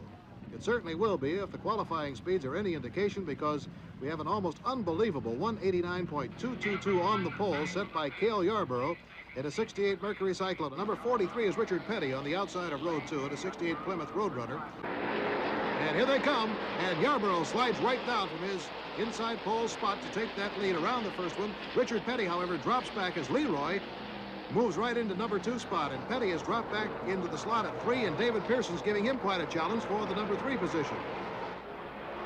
There's Pearson, 17, and Petty on the outside of him. Petty challenging for the lead here. Petty, it seems, was the man to beat, and he had that mysterious black roof on his car that has caused so much speculation, wondering what it was with that dimpled effect on the roof, and it's caused a lot of talk during the hours of bull sessions in pit row all during the speed weeks. Here's Petty out in front. Look how close they're coming to that wall. When the 500 began, Petty proved he was one of the fastest cars. He took the lead on lap 23, but his race fell apart 4 laps later. Now, there's action up here on the turn. This is Hilton's car. A car right up against the wall. James Hilton, who finished 3rd here a year ago, apparently exploded a tire and is right up against the wall. The caution light is out, the flags are out, and there seems to be debris down on the track. And immediately the cars start to pit. Here's Petty's car in the pit area as Richard wants to pit under this yellow caution flag. So all the cars will be coming in here to try to get their tires and fuel, and for some reason or other, Petty is up on top of his car. Look at this furious activity in the pits. Andretti is in, Pearson's in, and Petty is definitely worried about the top. He's got a hammer, is hammering it away. Let's get a word quickly from Chris Economaki. Bill, apparently a piece of debris from Hilton's car struck the roof just above the windshield and pulled it away from the windshield, and they're trying to fix it now. Using duct tape, the roof was reattached to the windshield. Petty lost 2 laps making repairs and finished in 8th. When asked about the car in 2023, Richard explained the roof failure was due to a missed weld and not anything with a textured surface. What happened, cut the inside and put the roll bar in there, but the board didn't weld the top back of the roll bar. Something flew up off the track and hit the windshield, and it happened to hit right in the middle, and that thing blew. That was a fast car too, buddy. Was it still fast after that? Oh yeah. And we kept borrowing tape, so we ran out of tape, and Leonard Wood and them, I think, was pitting next to us. And then when we got back out there, we got to running pretty fast. He wouldn't give us no more tape. While the Daytona 500 didn't go well for the Pettys, 4 months later, NASCAR returned to Daytona for the Firecracker 400. Once again, Petty tried the textured paint. This time, it was colored white to reduce heat, and the rough paint extended beyond the roof and onto the fenders and hood. Petty was dismissive that the textured roof was significant enough to make any difference, saying, quote, "The rough surface won't make the car run any faster. We just wanted to be a little different. We thought maybe the white would be a little cooler." But now his car wasn't the only one with a textured surface. The Dodge Charger, owned by Cotton Owens and driven by Charlie Glotzbeck, also carried a black rubberized paint on the roof, which they said was designed to mimic vinyl roofs on street cars. While it was unclear if the roof had any effect, the 2 textured cars were fastest in qualifying, with Glotzbeck winning the pole and Petty in 2nd. Richard responded by saying, quote, "I'm not so sure the rough paint might not help. Both the pole cars have it." Here comes the start. And Petty has got him. Petty led 5 laps early in the race, but blew an engine late. Glotzbeck finished 9th. Cale Yarborough in a Mercury completed the season sweep of Daytona. Petty left Plymouth to drive a Ford in 1969, and never again tried the rough paint. While the textured roof in theory could have worked, it's unclear if it had any impact on his speed. No team in NASCAR tried textured paint again, at least that we know of. As recent airplane testing sees reduced drag using textured film, it's likely that technology will eventually become a part of auto racing. Controlling the way air hits a surface, reduce drag if done correctly, just as Forgot I was the still in the Petties tried fucking in 1960. Look on your snap.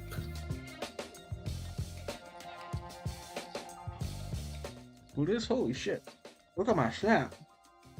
Four-car shootout to decide it all.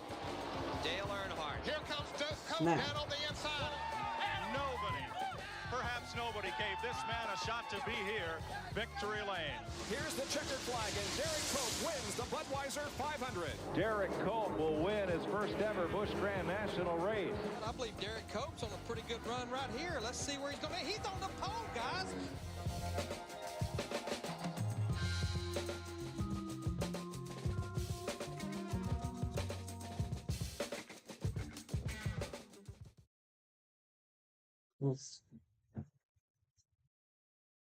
What the fuck?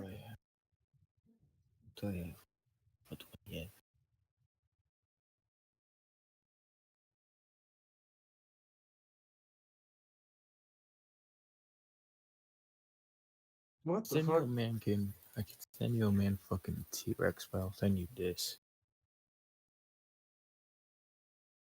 Wait, why the fuck? Wait a minute. That's you? Yeah. It's in my phone as Joey Tartamella. Crazy. Is it the same phone number? Yeah. Your Bitmoji look like a crackhead. What does mine look like? I forget. Oh fuck, it's been a while. Oh, I gotta update that. I haven't updated that probably since 2020, whatever year I got this. I got like this year. What the fuck? I have a my snap score is 4,000. That's fucking hilarious. I've had this for how many fucking years?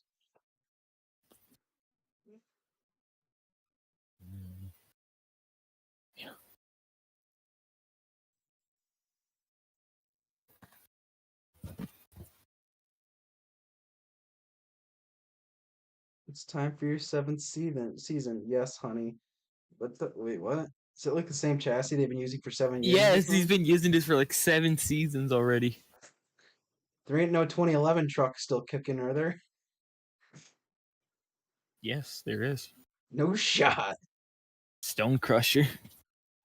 Oh no, I mean, but like the literal like chassis. Let me check. Stone Crusher. Yeah, Oh, thank God. Edit avatar. Holy shit. I haven't had done this in a hot minute. Let's check. Chassis check. Oh. It's been using the same chassis. Oh, God. It's been using the same chassis since 27 since 07. No shit. It's only been one? There's probably more. That's fucking hilarious. Change outfit. Holy shit. I haven't changed this dude in a I remember hot this minute. shit. I remember this Stone Crusher. The Stone Crusher that crushed someone on his back. What? Yeah, that's how Stone Crusher got his name. He crushed someone's back. Oh, not really.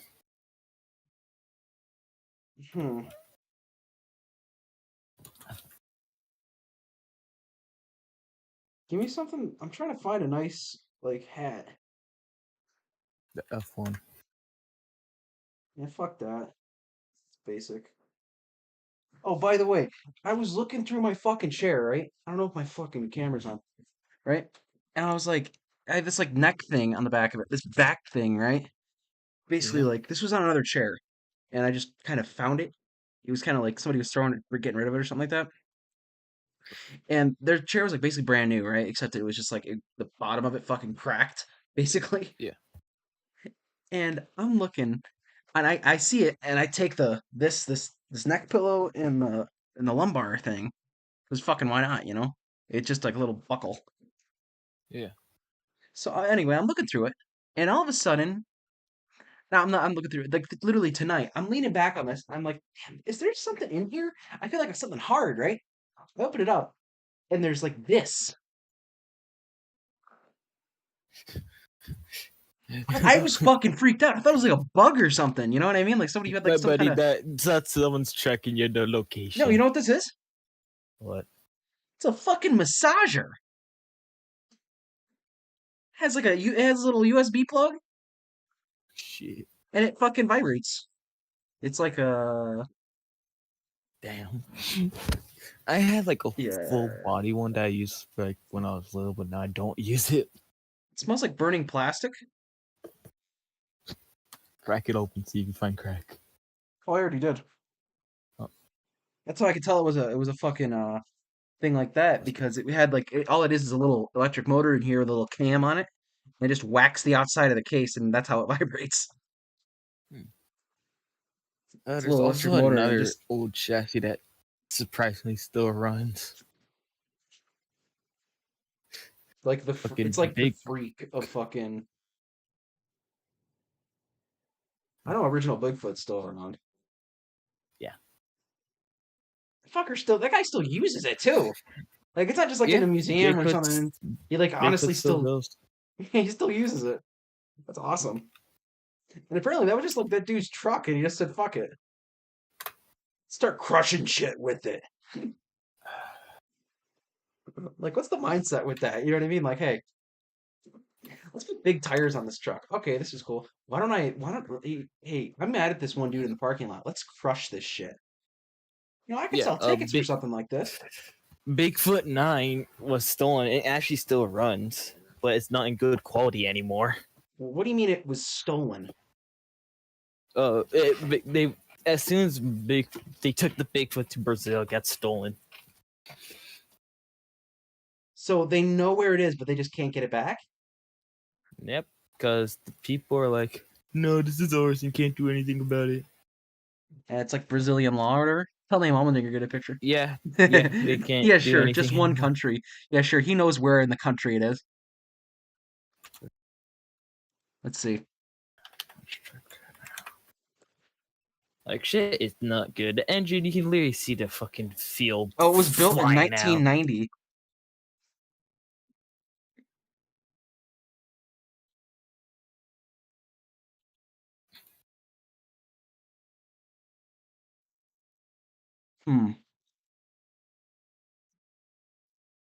Yeah, in March, April 2020, Gem Story spotted. Yep, it 2020. It still drove on an Instagram story where you see that the truck is not in good care. What the fuck?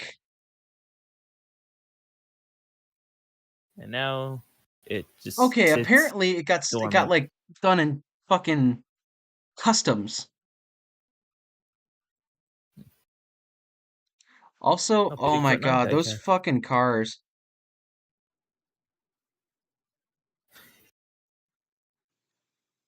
The cars that it's crushing, I'm feeling bad for him. There's a fucking Dodge Polara in there. A couple of cool fucking little cars. Oh, I had this diecast for the Bigfoot 9.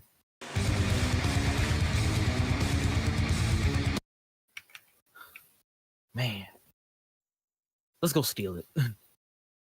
Oh, you know what the funny thing is? I guess this thing was like they used it for like something with fucking the WWE. Hulk Hogan. Yeah, wait, and it's got fucking Firestone tires on it? What the fuck? Yeah, Firestone Spin is the primary tire for Bigfoot. I didn't even know they made monster truck tires. Nobody knew that Goodyear made them. Goodyear? Yeah. It's a Pinto it's crushing.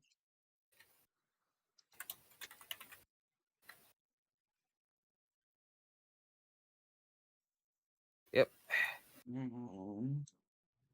I'm looking at the wiki right now. Fuck you.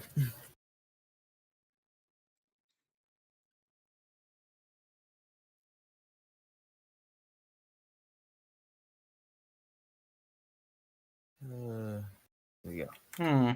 Yeah, in 2 places. That's fucking hilarious, though. Oh, that's the newest one? No, that's the current truck of the Goodyear tires. They still run. That's just the funny thing. They still make the tires. No shit. This is what I'm looking at as I'm trying to find the latest photo on here. Oh, latest photo for Bigfoot 9. That funny one. Oh, there it you is. go. Yeah, all black. Bob Oh, I'm Chandler literally costume. just looking. I was literally like looking at that photo when you sent it. Good. I can't wait for Bob Chandler to sneak into that warehouse and take back the truck. Take back the truck.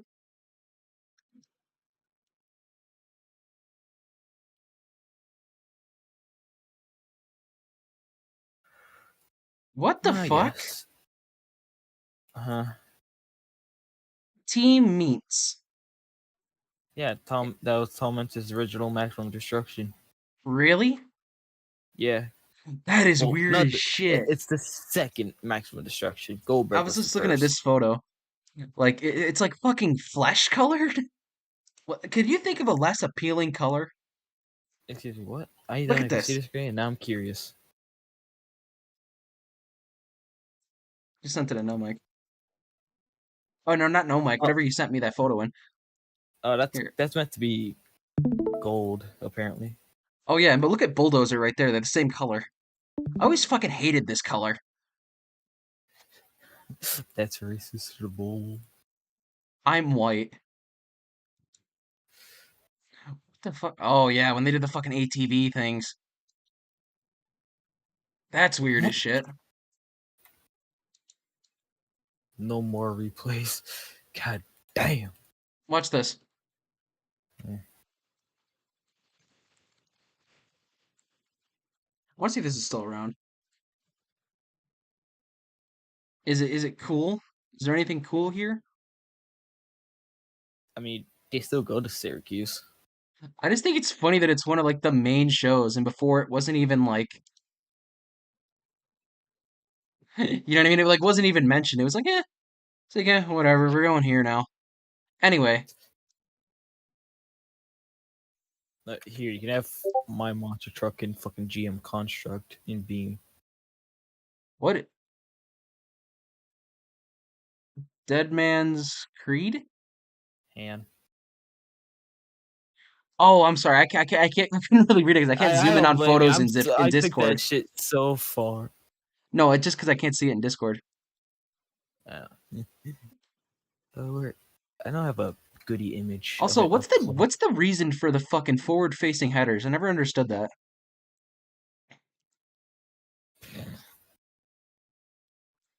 I don't know. Why is the headers in the NASCARs wherever they are? I forgot. No, because yeah, these are backwards. Because I know, look at like on here, they're just like coming up like that. Yeah, those are zoomies. Magnaflows are meant to go that way. You can see on the El Toro logo image. What the fuck? Why are they so small? Is it just me or those a little small? Those are cut. What do you mean cut? They cut half of the zoomies off. What are zoomies? The one that Grader used to run, and Jim. To watch Jim put an urban outlaw where no one can run headers only, but fuck, they can only run fucking magma flows. So they couldn't run these, basically? No, they couldn't run those. They could only run one header.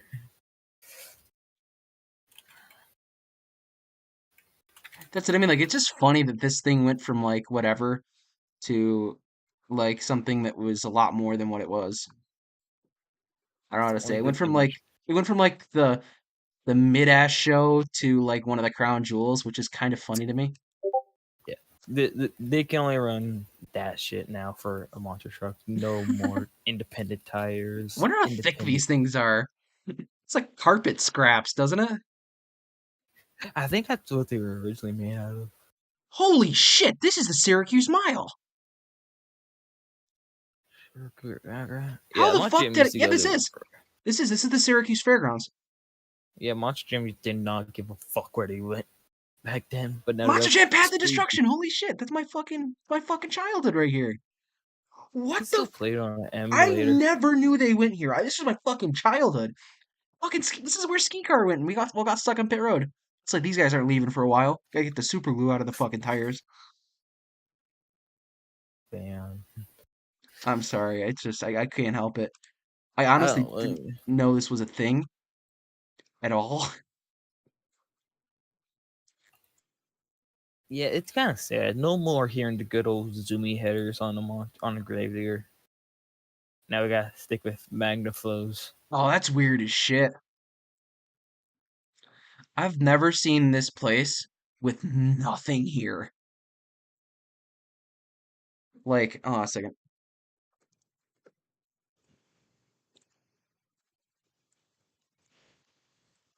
I have no idea what that building looked like. I found the controversy, the paint scheme that everyone hates.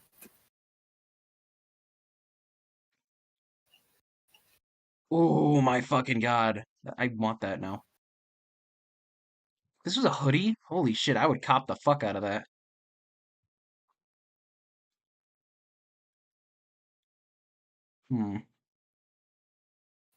Here.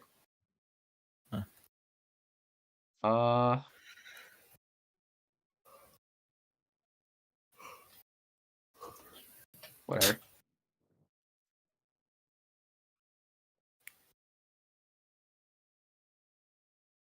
Okay. By the way, this little speck here, that's Sean Core, the fucking Arca guy.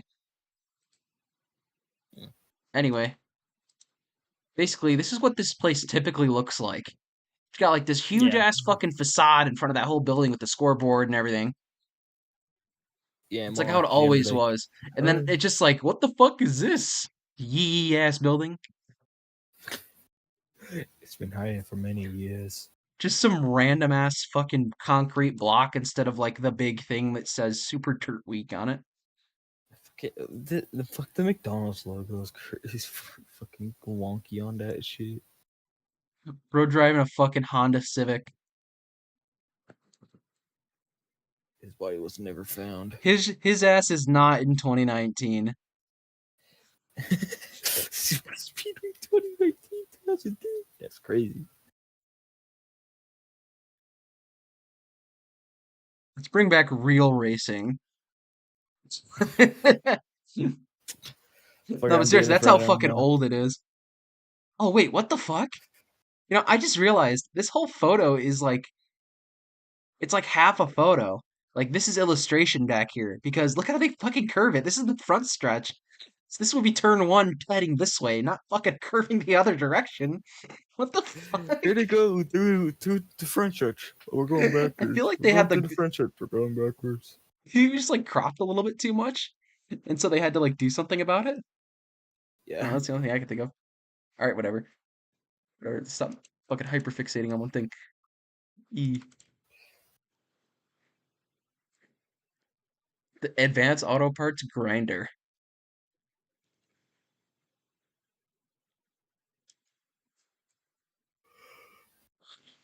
That's crazy. Nitro Circus. He got some fucking air. Jesus Christ. Oh, good old truck. How do they do the racing thing? Straight line. Straight line? NASCAR going down a backstretch. Oh, so it's basically like fucking backstretch battles with monster trucks? Yeah. Why is that the first thing? Marquardt. Marquardt. He's probably dead by now. It says he's dead. In memory of. Oh, fuck. I think he's probably dead. No? It's a joke because he's a big guy. Robo Shark. Whoa. Robo Shark. That would have been the original bounty hunter. Look at the fucking drawing. It looks like some fucking like an 8-year-old drew it. Not an 8-year-old, more like a fucking 16-year-old. Oh wow, she went down in production quality a little bit. It's just a shark. Just that, like, this looks cool. It goes from like, it's like you, it's like. Hold on a second. It's like you versus the guy she tells you not to worry about. The Kraken. Is that a fucking? Is that a fucking? It's a That's fucking. a van. That's a van. It's a fucking Chevy Express. Nah, they got two Pour the Ride trucks. Come on, they couldn't have just got like a long bed. Nope. Okay, I like this paint scheme. I don't know what it is, but it looks cool as shit. Excalibur. Oh, that's fucking crazy. Oh wait, is this in there just their gift shop? Yeah, that's Dungeons Design. Jimmy Cole? Jim Cole, was that you? Jim? No, that's not Jim. It's knockoff Jim.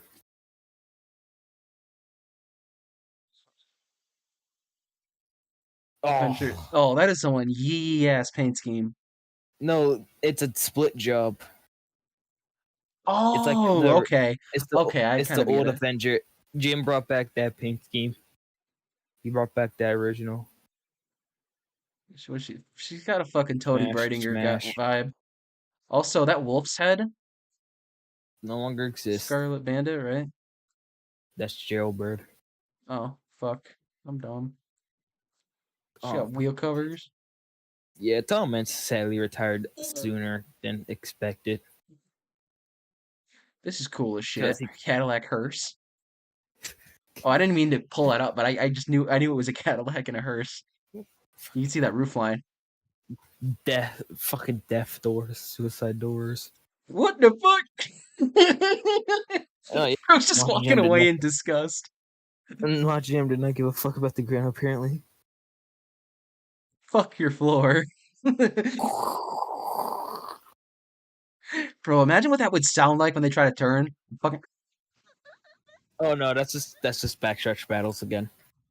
Oh no, you know what I'm trying to say though, right? Like just hear like the. Well, they technically did do that. No, you just like imagine what the sounds the tires would make on the ground like that. There was no sounds. They actually did do that, but the tires were too big to do a burnout. Raminator. They had to make like the fucking cutout here. Also, that is one ugly ass front of a truck, I have to say. Shout out to Ram for making one of the ugliest trucks ever made. Like, look at that fucking thing. I'm doing a little NR series where we decided to keep Dale alive, but we did make some fake shit, and I'll fucking find it if I can. There it is. That is the most mid 2000s man I've ever seen in my life. Hi guys, 2008 called. They want everything back. There you go. That's what I'm doing for my NR series. Kurt Busch doesn't get hurt. Davey Allison and Alex Wicki are still alive. Kenny Erlanger survived, but Adam Petty dies. What's with the Adam Petty hate?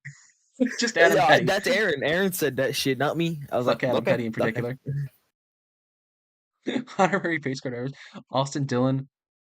What's the 3 cars? 13. What do you mean the 13? Isn't that fucking get whatever it's called? Fucking, you know what I'm talking about? What the fuck's the team name? Oh, I know it's like something race about it. It's called Germany. Yeah. Hey man, I mean, both Earnhardt will be commentators for NBC.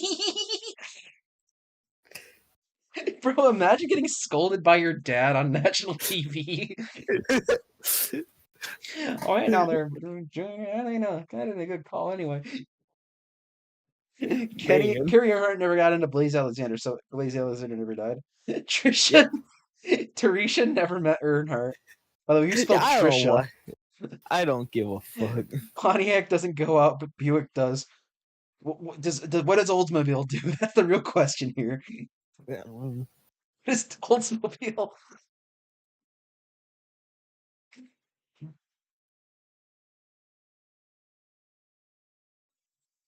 Damn, that is some wacky ass rules, and I like it. Also, shout out to that Mercury Grand Marquis back here. Yeah, that's what Monster Jam now regulates. They only have like max a certain amount of crush cars. But they gotta Oh be no, that was a embedded Crown into Vic. their ramps now. I don't know if you see that, but that's the fucking. That is the whole ass Yeah. radiator support and grill, just fucking out. I'm Sorry, headlight survive for. support and grill. As you see on the side, it can only run one tire manufacturer and one header manufacturer. Oh, okay, I get those. Okay. But Speaking everything of else that, free range. Don't I care. would love to get. Do I have Cup 2000 still? We're gonna test out well how we leave Dale alive. I do have Cup 2000.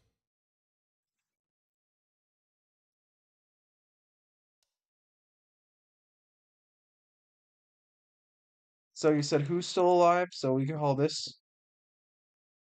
Adam and Oh no, Anna Penny Dale. isn't in here. Dale would live, and that's it. Oh yeah, I this is don't know Michael about Waltrip. anyone. These are some yee ass schemes, though. I gotta say, most of these are not very right at all. Like, look at the difference in quality here.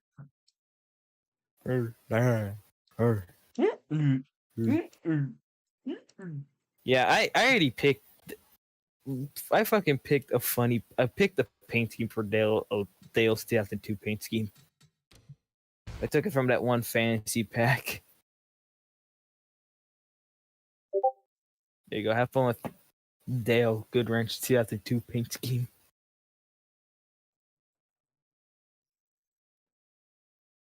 I have that hat up here somewhere. Rockingham hat. Yeah, that's the thing. I saw that thing at when I was at Watkins Glen with like the vendors, and I was like, "Holy shit, I'm buying this!" And it still had the tags on it and everything. It was like fucking brand new. I literally I brought it up to the track, right? Fucker, did I say something about that? Like I just like. Actually, funny thing is, I'm wearing that hat when I meet Michael McDowell. we turn around. We turn around away from the NASCAR hall to go back, right? And they're kind of arranged in like a U shape, right? Sorry, like basically like an oval, right? NASCAR haulers on one end. I'm sorry, like on one of the basically would have been like a straightaway, right? An oval. And on the other end, on the other side, basically, is the RCR hauler. And I look over there and damn, there's a weird line. And I look into the trailer. I look at the trailer. It's fucking Austin Dillon. Huh, that's cool. Should probably get something for him to sign. Dillon's all right. No. Here's the thing. I literally told him to. I asked him to sign the underside of the hat instead of the top. Like I want to have the signature, but I don't want to. I don't want to have it ruin the hat. Oh yeah. Honestly, that is I'm a looking sick at ass paint scheme. It is. We're keeping Dale alive. Teresa was never met. Then who? Then. Here's the thing I gotta say though. Just the quick little thing. You said it's for 2002, right? Yeah. Okay, what you're gonna want to do though before you get that before when you do you have the template for it? Yeah. Okay. So what you're gonna want to do on that template is get rid of one thing on here, all right? Here. This right here, that's the NASCAR 2000 logo. Oh shit. No just more letting you know. All right. So Brandon Lyons, he better watch himself. I'm coming for his ass. Let's see what drivers you can recognize. Bro looks like a fucking. He looks like he's like he had like a meth habit. Montoya. He looks like a meth habit that was in and out of prison for like probably 10 years and finally got clean, and now he talks to like kids. He's like a youth counselor now. Kids, drugs are bad. Okay. He's just your lovable guy that did like too much blow in the 70s. Like definitely has like a smoker's cough. Okay, Ty Gibbs. Looking ass. He's just somebody's dad. He's just straight up somebody's lame dad. No, Billy, you can't go vaping in the fucking bathroom. What's next? You vape on the school bus like a respectable child. You blow it out the window, you hear? Okay, he's a cool dad. He lets his kids. He smokes weed with his kids. No fucking. I actually know a kid who had his parents smoke weed with him. Okay, he died from a opioid overdose at the age of 45 in 2012. Okay, he died of an overdose of an opioid overdose in actually no. He is now a father of 4 with a conservative Christian wife, and he's never told her about this phase. She's gonna find a photo on Facebook one day and be utterly shocked and then divorce him out of spite. Then he dies. Yes. Oh god. Okay, Bro wants to be that Jim. is literally Johnny Knoxville. Bro thinks he's Jim Kohler. Is that Johnny Knoxville? Hold on a second, wait. That is not Johnny Knoxville. No, Steve-O.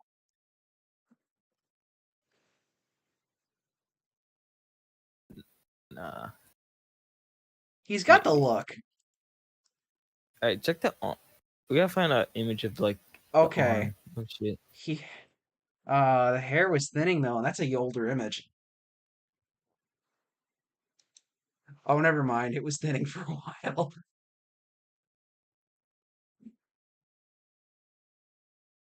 It should say the driver's name. Wally Turner.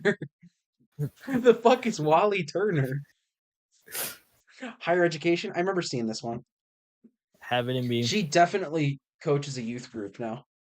Smash. And that kid is like 24 and really wishing that, I don't know. She never came here. Her dad likes it. So she's like, okay, the girl down here, right, is now 24 and is and dropped out of college. Actually, no, she got expelled from college because she tried to bang her professor to get better grades. Bro, she got that she just printed out a random image on Google. Got that autograph. It's definitely worth like at least a whole $1. Barefoot. Barefoot. Oh, it's like the Canadian Bigfoot, right? Probably wrong with that. They actually competed in the same route as Bigfoot. That's the funny thing. Famous moments. Okay, this is just that they're covering this with tar, and they're gonna like submerge a bunch of Sudanese children in it. He's just enjoying the rain. He won racing. Nobody is here. Nobody is here. He won the racing event. No, that because they cover up the row 10. Oh, I know. I was just messing around.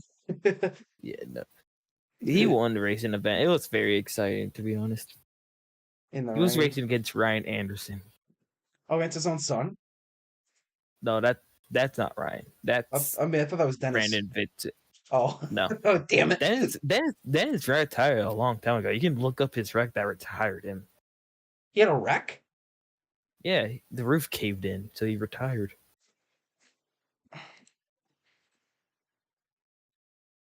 What the fuck? Is that a leech on your eye? Okay. Yep. No, Deb. The bitch and the thing.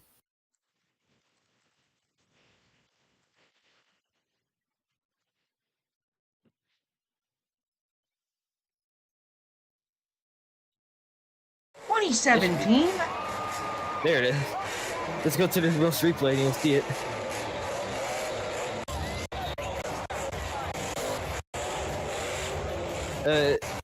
Here we go.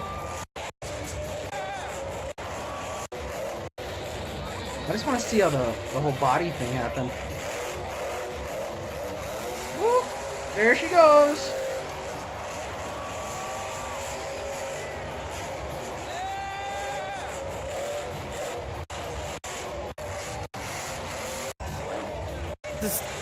You'll find it in the most replay if you just. Oh, here it goes. Here comes the career ender. Not.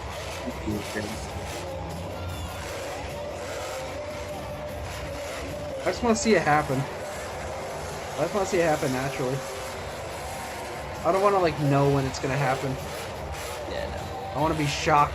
I want to be shocked and appalled. Oh no! Here it is. Oh my Jesus Christ! And that ended his whole career. Hold on a second. Nobody. Random ass block of dirt. About to end this man's whole career right here. Yeah, Monk Jam said that was a backflip. Look at the front axle. This kind of goes. This kind of goes. This kind of squirts down. Look how the front axle just kind of goes down. I don't know if you saw that, but like, look at these. The 4 links. Yeah, the 4 link was. She was kind of fucked to begin with. There it is. Kind of bounces off to the side. Yeah, it's Dennis we're talking about. Nothing survives out of Dennis. You're gonna see how the roof looks. 89979. Oh, I did not go through the roof. Come on. Oh, you just gotta look up the roof afterwards.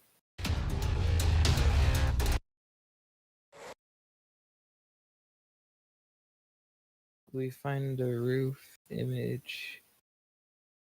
Bruh. Aw, dude. Bro has that pyramid build. Oh, look at the pyramid! Look at the pyramid of the shirt! I'm sorry, but Wikipedia is known to just find like the least appealing photos of people. I swear to God. Also, look at this. Look at the fucking sheet metal this motherfucker has. I wish. Oh no shit, Dennis. If Monjam tries to take sheep, Oh, of course he lives in fucking Kill Devil Hills. Yeah. Oh wow, I think this is the one, right? Yeah. Oh yeah, that's a video. Oh look, they're not gonna show the roof. Look at this thing that's just sitting here. It's just like this whole thing is fucked, and it's just laying here. Like, yeah, fuck it, we'll move it later. Oh my god, yeah, that roof is the first thing that caved. Yeah, after that he just retired afterwards. Let's see. That also it happened to Tom as well. That's the sad thing. So Tom ended retirement early. Get it? Oh, you could see that. Hold on.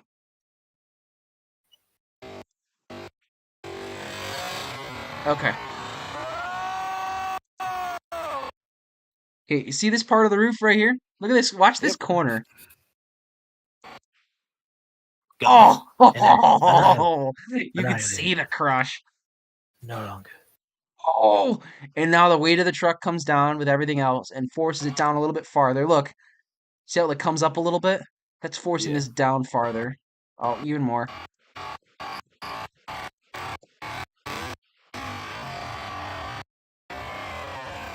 Yeah, I'm pretty sure you can also find Tom Mentis' career ender too. Okay.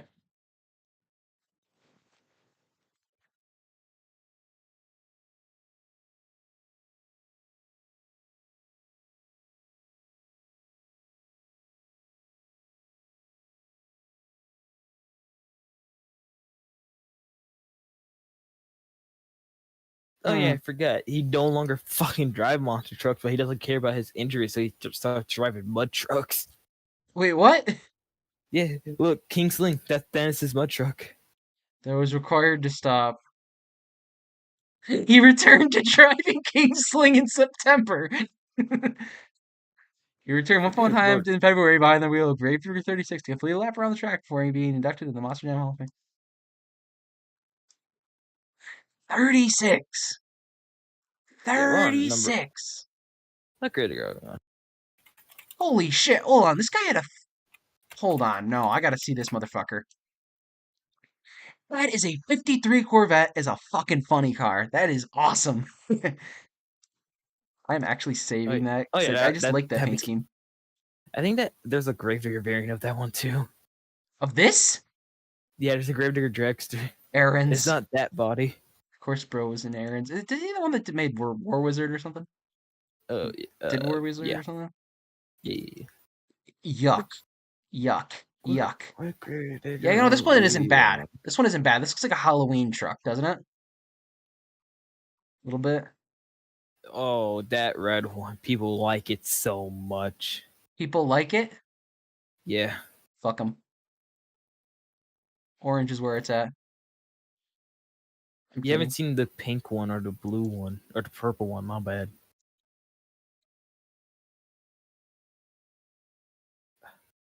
Sorry, I'm in love with the way that this truck looks. They fucking got it.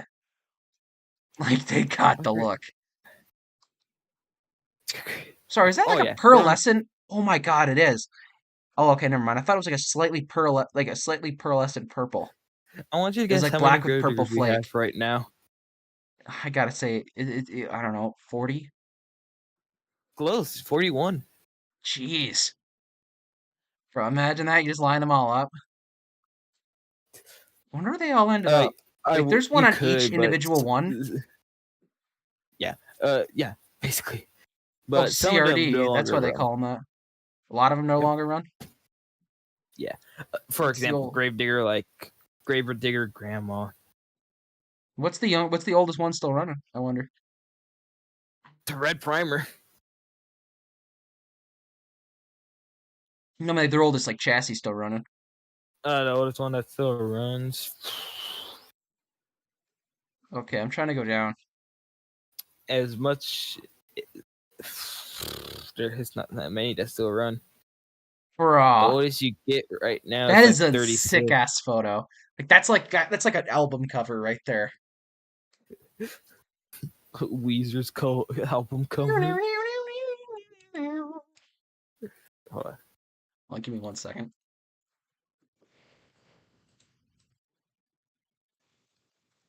The current one that's still the oldest one that is still running to this day. It's oh my, it's 37. Oh really? Yeah, and all the rest are retired. Greater 36 all the way up to 1. They're done. No more. Damn. Oh well. And then like 37 to 41 are the newest ones that are still running.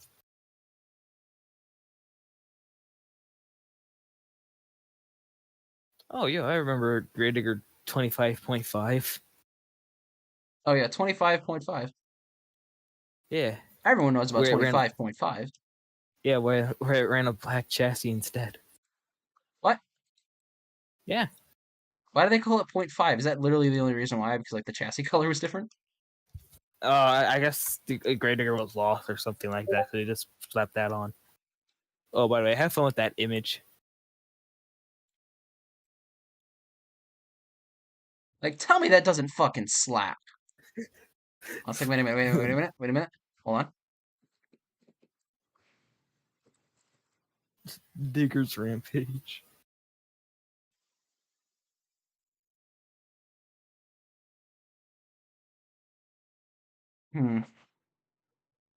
Let's get Times New Roman looking thing. Oh, perfect. Ooh. Eh. Hold on.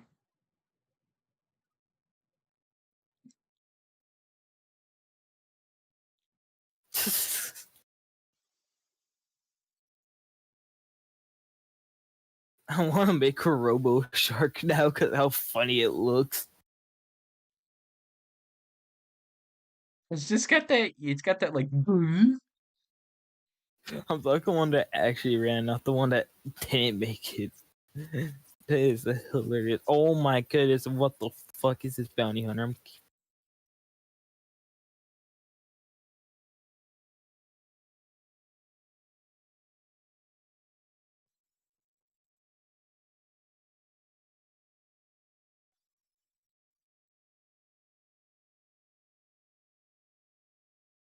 No, wait.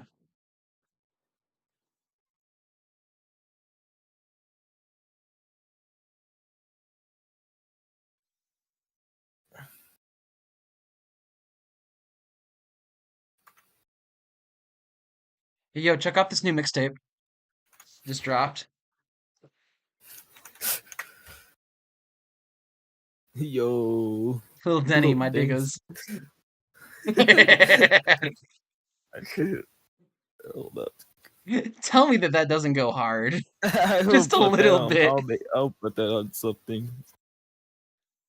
Here, I will send that to you right now. Oh. What the fuck? What That the was real. They fuck? did that as a joke. Oh no. Not the sticker.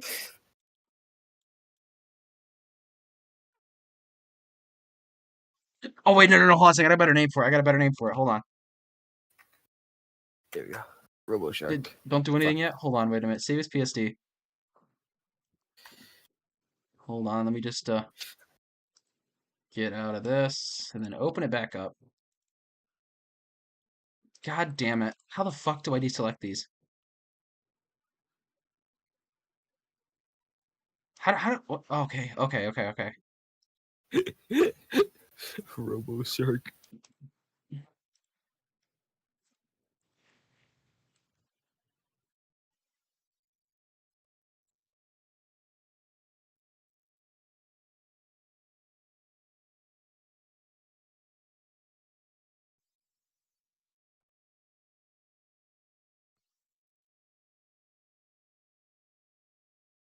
Okay, fine. File. New.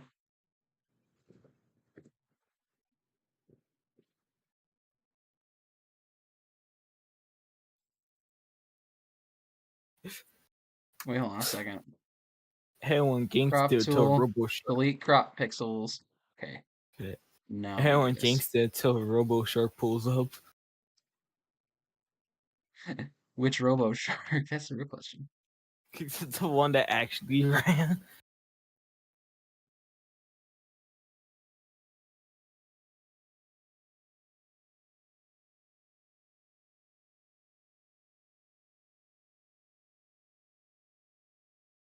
I'm making this into a SKICAR paint scheme now, Robo Shark. The one that ran? Yeah. I'm gonna try to dethrone Johnny with the. I'm gonna try to dethrone Mark Bertini with the paint scheme.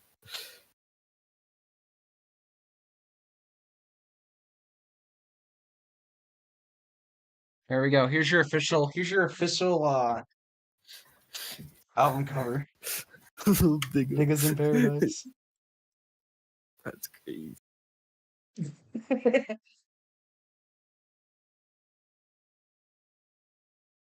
Let's just get that parental advisory sticker just sized right. I got white flag in the air, sponsored by Robo Shark. That should be the official call from now on when the white flag is called. That is sponsored by RoboShark. It should. There we go. This one's much better. Digga's in Paradise. By Little Digga.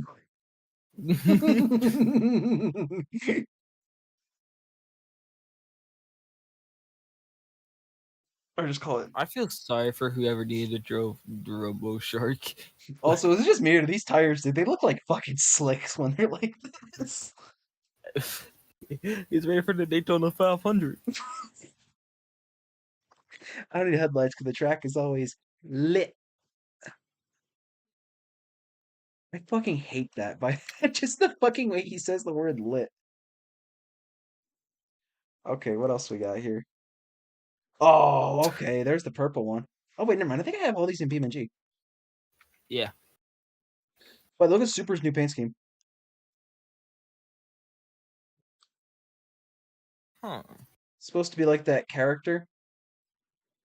The one with the purple eyes and I shit. don't fucking watch animes. I don't know what it is. I had to look it up too. I had to literally look up anime girl, butterfly wings, fighting game, big purple eyes, something else, and I eventually got it. I'm not where I'm not ruining my search